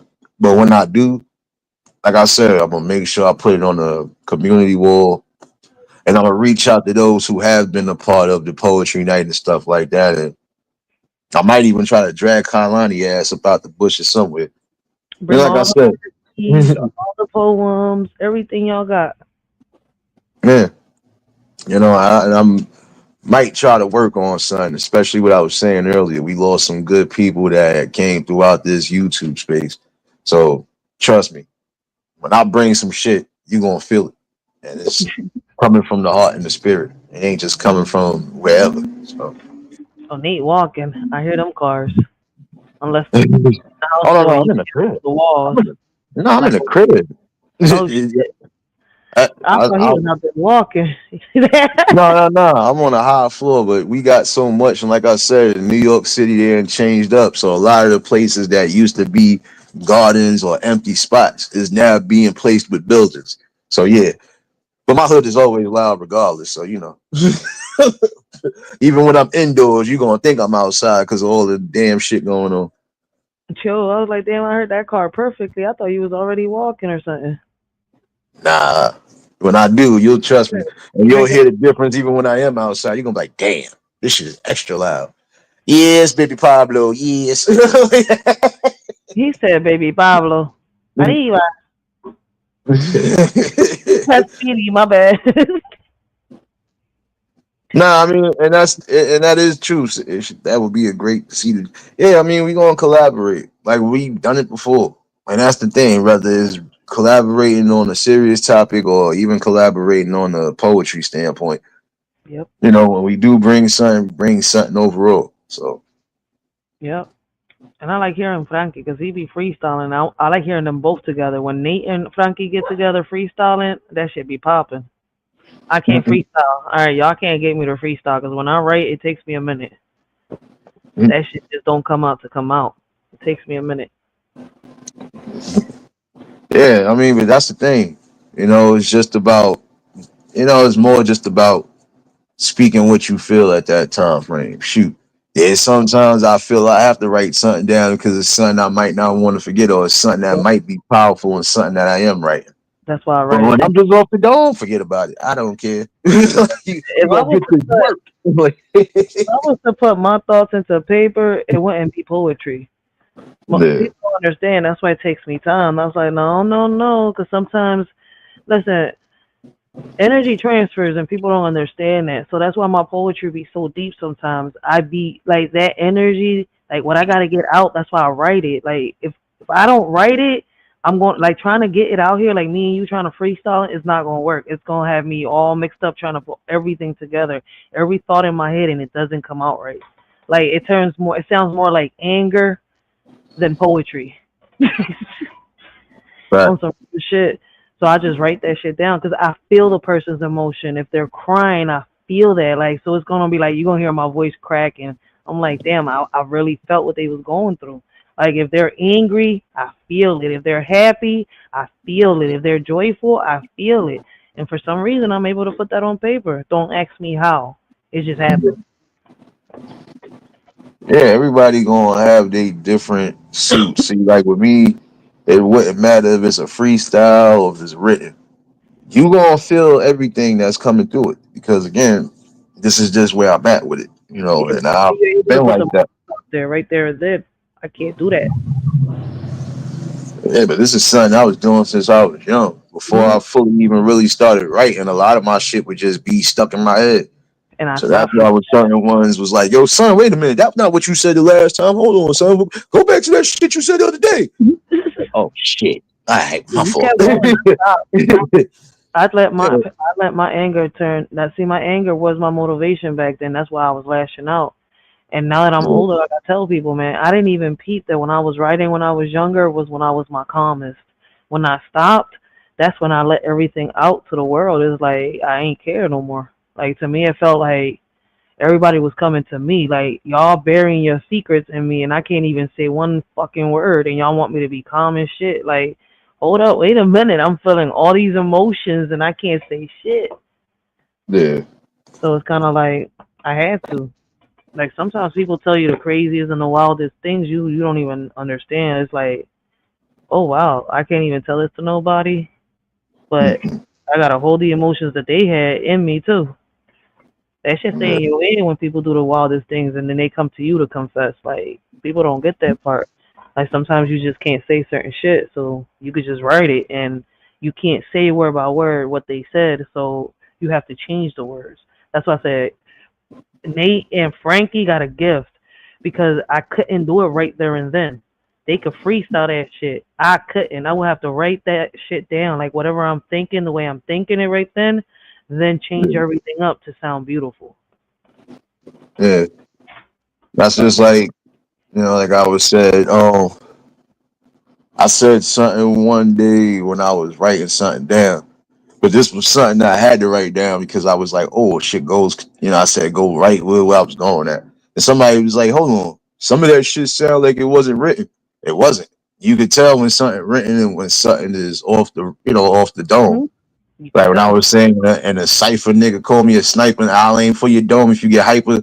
So back down for y'all niggas get smacked down, beaten up, and embarrassed in front of your hometown. That Yeah, wasn't nothing written. That was something that came off their mind when I was like, oh yeah, you put this down. You put this down when I need to put it down. But and I again, it's memorized that. Me, no, man. I just write. Like I tell people, like when I feel the need to pull something out, I'm like, oh damn, I wrote about this before. Let me pull this out. Let me read it. Boom, it's the right moment to pull it out. I don't. I've never been in them situations. Nate has. Like you got to realize, I wrote in silence. Never, never read out loud to nobody until I came to social media. There's a big yeah, difference. I wasn't in a crowd or on a stage reading my poetry. I was just told, "Damn, you got some book poetry. Put it out there." Back then, I ain't do it because I didn't give a fuck about others. I was only thinking about getting my anger out. You see where I'm coming from? yeah, Now, ever since I had kids, yeah, I care about others because my kids are walking these trenches too. You see where I'm coming from? Is a big difference now. yeah. It's a big difference. Like y'all had a passion for it. I gave up on it. See, to be That's quite all that. honest, it wasn't so much as a passion with me. It was just an outlet. It was more like an outlet. Right? Because, like I said, before I did anything, I was But doing discipline. poetry. Before I started writing music or doing any of that, I was just writing poetry. But it was not a passion. It was just an outlet, in my opinion, because, the one thing you should never do is, again, have so many things wandering in your mind, and you definitely need a clear space. Sometimes that's the best way to do it. It eliminates some of the nonsense, or just to eliminate some of the anger and the depression and Exactly. everything else. You just gotta write it. Yeah, pen and paper is your best friend. That's why I learned that shit in therapy. That's why I keep saying like I gave up on it. Like like I really did on some real shit. Like I tell people that's the one thing that I think that if I could turn back on, like if I could turn back the hands of time, I would have Yeah, continued doing because I let it go because I don't know. I felt as though it made me weak. Like I wasn't defending myself or speaking up the way I should or speaking up for the ones that I cared about the way I should. And I thought that, speaking up in a ratchet ass way was where I was understood. Now that I'm older, you don't gotta speak ratchet or, cuss all the time and get out of pocket for someone else to understand or get your point. It's a big difference now. That's why I was like, Yeah. I get it. That's like, yeah, I learned it. Like that shit was input in me. Like I learned it through therapy, but I let it go because I felt as though, like I said once again, it was something that was making me weak, and in reality, it wasn't. Now that I'm older, now I know it's something that makes me stronger. If I would have continued, you know, it would have been different. Probably I would have took a different path. But I stopped a lot of shit. I stopped Girl Scouts. I stopped poetry. I stopped all the things that was benefiting me, and I was just lashing out, angry at the world. Yeah. So that's why I said like it is a good outlet, but some of us don't understand that. That's why I was like some of us get certain things, I guess, on time, and some of us get it too late. I don't know how to put that into words. Silence is golden, but also remember this: you should never suffer in silence neither. So if that didn't resonate with anybody, it should by today. It's good to be silent on certain things, but Yep, never suffer in silence, especially if you are going through something. You got yep, to find an outlet somewhere, somehow. So, yep. And they ain't lying. Cause you gotta realize dealing with your own problems and then you got the whole world leaning on you. It's kind of like, oh, what do you do now? You see where I'm coming from? I yeah. chose the wrong route. I should have kept doing what I was supposed to be doing, but I was young, stupid, ignorant, and naive. Mhm. Yeah, but And now that you bypass that stage, it's a different outlook in life. And sometimes all it takes is certain scenarios for you to change the outlook of life. So, yeah, now I know when to speak up and when not to. Like you gotta know when to stay silent sometimes. See, I was staying silent in all the wrong times, not just for myself, but for those that came towards me. Now that I'm older, I don't see, what. That's why I look at people like, what do you consider snitching? Because when I was younger, I thought snitching was something bad, and I lost a lot of people, right, that I cared for, because they committed yeah. a suicide or they did this because I didn't speak up. So Yeah. it's okay to be silent sometimes, but I don't know if it's fear that gets installed in us, right, because of the things that are said around us as kids. But sometimes Yeah. we gotta speak up Facts.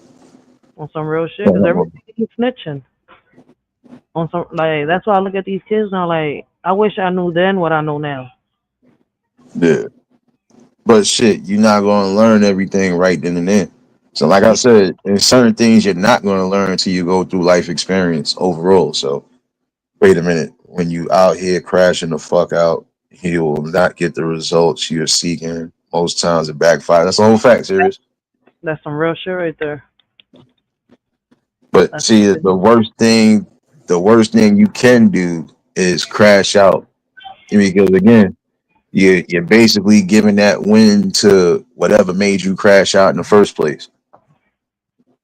So, you just got to balance yourself overall, and that's all, and don't allow so much of what's going on in the world to affect how you feel and what you thinking, especially if it's going towards a goal of success.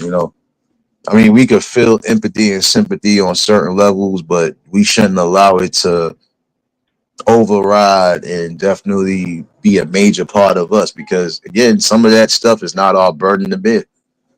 So, Yep. Mhm. Yo, what you say? uh-oh. It's about that time. It's about I'm that kidding. All time. right, let me get off this John, man. Yo, Jay is shit. Yo, he said, "Serious, get on board shit with the coffee Coffee. keeper." He got his coffee. OMG. He said, "Soy un abuelito. Quiero mi café. Dame café." About to say, if you hear this, shout out to the coffee plug. Abuelito. That shit Nah. is crazy. That reminds me, yo, on some real shit. That's why I miss my old heads. Like, Every morning, it didn't matter what old head. Like even my mom's, yo, like, they had to have their coffee. I used to mess with my mom and call her grandma. My abuelita, dame café. Yo, and she wasn't even a grandmom. Shit, she was fucking acting like one. But let me get off this John, y'all. But I appreciate you for popping in. You already know. I Thank you knew for the. somebody was in the bushes. I already know when you're in the bushes. I know who share me out. I know who really rock with me and who don't. That's why I don't be caring. But I always just, give praises and respect to those who do. Because again, at least I know the message is still getting out there one way or another. So Yeah, man. I'll be having you on this, John. You're the only. Listen, you, Word, Gary. There's a few people that my baby pops will let me, listen out loud, right, while she's around. yeah. Because you know how Oh everybody yeah. else in this sector is. Oh yeah, I know. I know. You know how this sector, this whole YouTube thing is. I'm not just gonna say because I'm not a part of the sector. Let me retract that. All right, before they Yeah, because confuse. you forgot I'm not part of no sector. I'm in my own Yeah, shit. because I'm in my own town the space. social media is like it's only but a few people on some real shit. People don't get that. Like, yeah, I know I got a potty mouth, but my potty mouth don't compare to the stuff that be said on these apps. That's why I was like, yo, I could put him on the background, clean, cook, like do everything I gotta do, like make shirts, him, Word, Gary, Papa Doug. There's a few people that I could put on the background and I don't gotta hear my baby like, yo, what the fuck is this? What is you listening to? You okay? Is something wrong with you? I'm like, no, I don't listen. I was like, it was a positive topic, but it went left. I was like, babe, I don't know what. I swear to God, I don't. I'm like, you always walk in when they talking trash. I'm like, it's not my fault. Nah, but you know me, I ain't gonna be doing too much trash talking. And if I gotta trash you, I'm gonna trash you for good reason. But once I trash you, I ain't thinking about your ass no more. So I We don't don't really talk care. like these. We don't talk like these people on YouTube. Nate. You know we don't talk like that. Yo, the stuff Oh people no. say out here is outlandish. That's why I'm like, yo, he always walks in when it goes left on someone's panel. I'm like, it should be funny. It'd be a little positive. Like, all right, a little back and forth went between. But then when the panels get full, I was like, people say the most outlandish ish out their mouth. Men say certain shit, and he's like, I don't know how you do this. He's like, no. He's like, put some headphones on when you got the kids around. I'm like, oh shit, here we go. So with Nah. y'all, I could I could walk freely and not have to worry about, damn man, this shit went left. No man, it's always something funny, something positive, and there's always awareness. So I don't gotta worry about nobody telling me, yo, can you change that? Like it's already out of pocket. Yeah. Well, see, you know how I've been doing it since I've been on here, like most of the people know. Even when something does go left, I bring that shit right back in the right direction. I don't give a damn He how I says gotta do it, but it that's get the done. funny thing. He says the same shit. He's like, no, he don't say the same shit. He asks me that. He's like, but if they're the hosts, right, the content creator, the ones that run the channel, he's like, how come they don't control their guests or kick them off or do something? I had to explain to him, I'm like, some of these people is about the money. So unless somebody pays to take them off the panel, they gonna leave them on the panel. It's stupid, but I'm like, unfortunately, babe, I don't know why it started getting like this, but a lot of channels are doing it. Yeah. See, with me, like I said, when the focus is not on money, you just tend to do what's right for your channel, and that's all. Doing Yeah. what's going on, my guy. So that he does make a point though, like, but it's hard now to tell. It's like every time you find somebody to watch, the same shit happens. It's like people are finding there's a new trend that's happening now. Like you won't kick somebody off even if they're disrespectful until you get paid. I was like, I don't know who started this trend, but it's not funny no more on some real shit because shit used to be funny at one point, but now people taking it out of pocket. And I get what he's saying. He's like, damn, I'm always walking in with a man is talking about doing something to another man, or they're always talking about pulling. He's like, what in the world is going? I'm like, I don't know. Don't ask me.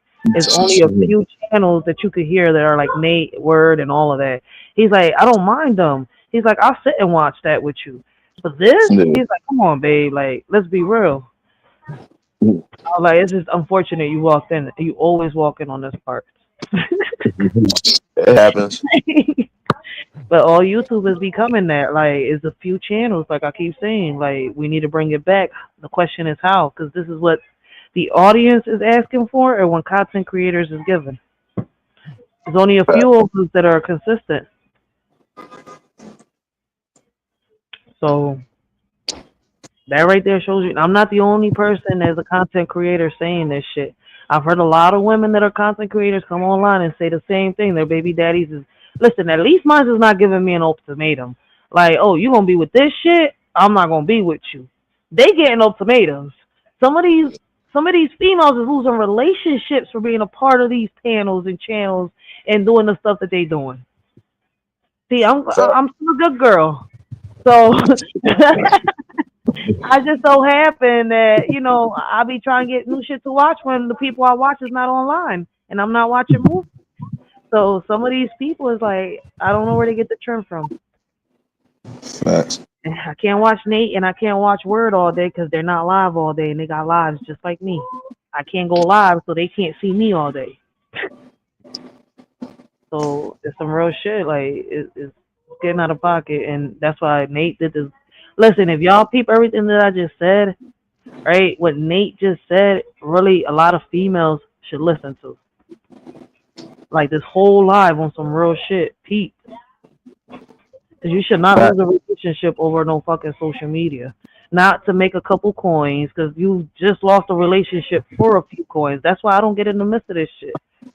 You see where I'm coming from? Do I get Yeah. entertained by certain shit? Yes, if it don't go left. Yeah. But there's too many shows, too many content creators turning this toxic shit into something. I listen. I don't know how to even. Well, Nate said it best throughout the whole live. Fuck, I can't top nothing. Like he already said it. I can't say nothing over what he said because now I'll be, down in the conversation on some real shit because I can't break it down more than what he did. Like if we don't get it, then we're stupid. Yeah. If we don't get it by some point, we ain't gonna never get it. You already know, serious baby. Nate, you are Yeah, what but gotta do that. the world And- needs to push. Yo, oh, real be safe on serious. that road, serious baby. That's some real shit, serious. Y'all gotta go listen to the poem that I made. That's why I wrote that poem out. About him. Like as long as I've known Nate on some real shit, he's an old soul stuck in a young body. He's like, listen, him and Word don't belong in this fucking era. They don't. They're old souls trapped in these young bodies. Yeah, but see, that's the thing though. When you coming from certain scenarios and certain aspects of life, some certain things are going to push you into that adult position before time, but on a mental level, not so much as oh yeah, I gotta go out here and do this. No, it just gave me something to think about. That's it. Facts. The same way you do to us. So, like that's why these conversations are needed. And if you people, like I said, like that's why I stopped going and visiting a lot of people, stopped watching a lot of people, because at the end of the day, I peep, right? As a content creator, that shit can cost your relationship. Like, if your partner's not down with that shit, as a woman, as his partner, as his fiance, I was like, damn, I gotta back off because I see it. Like, all right, I could rock out. Nate's a dude, and he don't mind me getting on panels with Nate. Word is a dude. You see where I'm coming from? So I see Yeah, the big difference compared to, I got on a panel one time with somebody trying to do the co-hosting thing. You seen what happened. Everybody seen what yeah, happened. I should have listened to my baby pops. He's seen it. And he didn't say nothing bad about dude, but he's like, Ray, you can't do business with a man that's always in his emotions, screaming and shouting. I was like, I'm just giving him, the benefit of the doubt, like you told me to learn how to do. I was like, yeah. well, I learned my lesson. He said it. You took it over your head. Now your heart was being bigger than your head. So you can't always give people the benefit of the doubt. So it's kind of like you gotta take your time sometimes to learn people. They be like, I'm for this, but you can't do what Word does. You can't do what Nate does, and they want to do it so bad, but they can't because they so used to the beef and the drama that turning to this side is not possible for them. Yeah. And I didn't understand what my baby pops was telling me at first. So I thought Yeah, men I were mean, men. But you come on social media and they be messy and zesty. So I'm confused now. No, but again, it goes back to what I was saying. It's all about what you was taught and what was presented to you when you was coming up.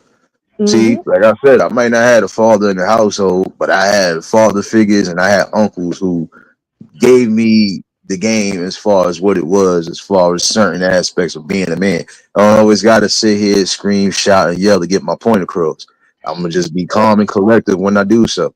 And if I feel I just can't build, or if I feel like you just taking me to a certain space, I know how to just eliminate myself. That's it. Like, okay, well, until then, let me go elsewhere and go figure out this conversation because I ain't getting nowhere. And in certain instances, you can't argue with fools anyway. So, Yep, and you figured it out. See, listen, they get more mad when you walk away than when you're still there talking. See, they're getting you mad, right? While they really over there laughing and geeking it off. That's why I was like, I get it now. On some real shit. At first, I was like, men are men. Nah, Ray, some of these men are messy. Like they act one way in the beginning, and then they, So you gotta learn. It's not just the women online. The men come on this bitch and do it too. Like you only got two options. You get testy with them, or you walk away. man. So I ain't never thought that I would have to get fucking testy with men on this bitch. But hey, it is what it is. Like, damn, what I look like arguing with men though? Like, I'm like, shit, man, my shit don't dangle, motherfucker, but I got two big watermelons. I ain't messing with you. Yeah, because I'm like, man, shit. I thought I was the one with the melons. Y'all should have. Y'all the ones with third legs. Like, shit. Y'all supposed to be a little sturdier. Fuck. Man. My bad. I had to put it like that in a joke form. But, yo, listen. There's a big difference, and I learned. Some men got that third leg, but they also got watermelons too, I see. Yo, I can't with this shit. Facts. Like, motherfucker thinks we fucking Xena and we wrestling and shit. I'm like, damn, man, I thought I was Rachel and a lot of other females is females. I'm like, Yeah. I considered me a female. Shit. I'm a kitty cat. Shit. Hmm. What But you the know, fuck wrong with people? Yeah, yeah, I heard the meow too, right?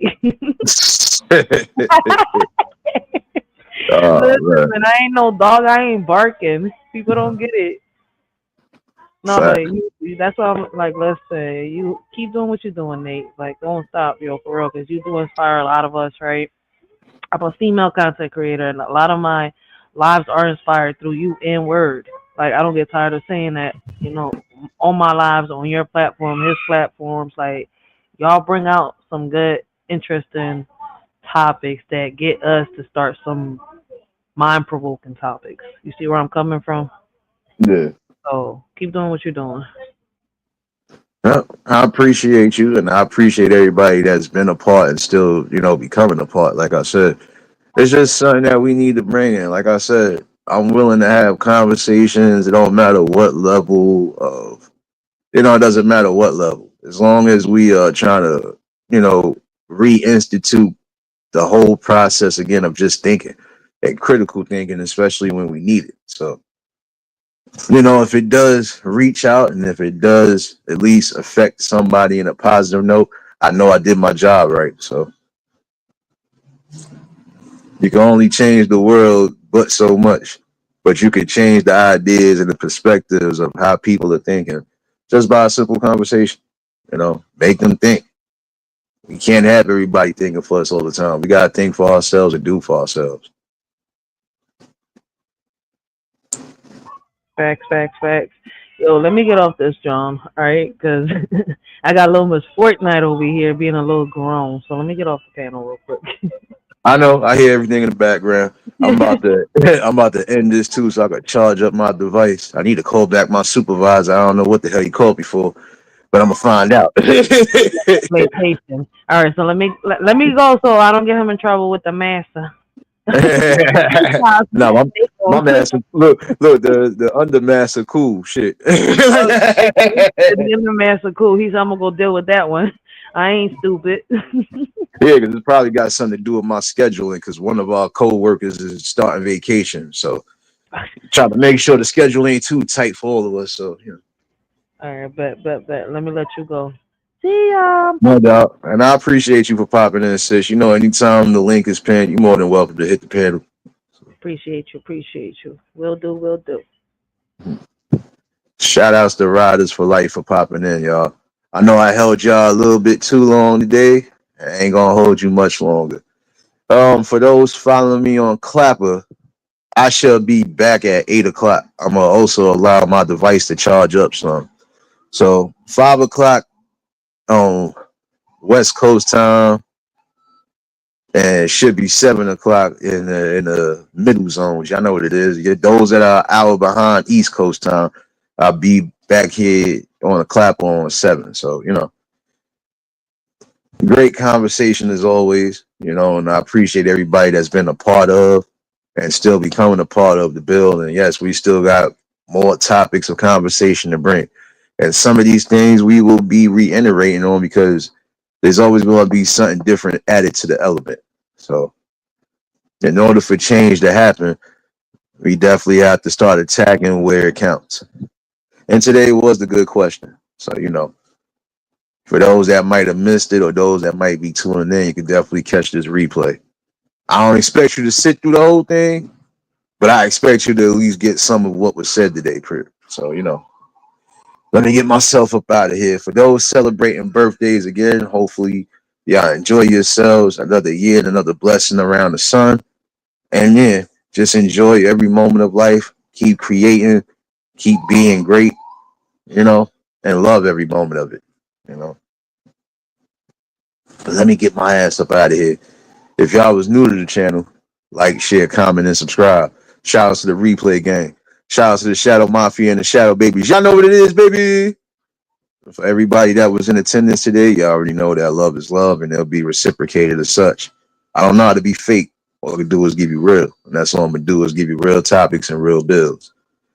And like I said, for those following me on Clapper, I should be back by 8 o'clock, 8:30 the latest. So give me some time to get everything in order. And yeah, I could be back tomorrow with a different conversation on the tube. So y'all be on the lookout for that. Oh, you already know, James. I got all the coffee ready, so you already know. For those on the road that's driving, or for those that might have just caught the live, again, be careful on the road, and I'll definitely see y'all later on. But y'all stay safe, keep that third eye open, and until the next live, we out of here. Peace and blessings.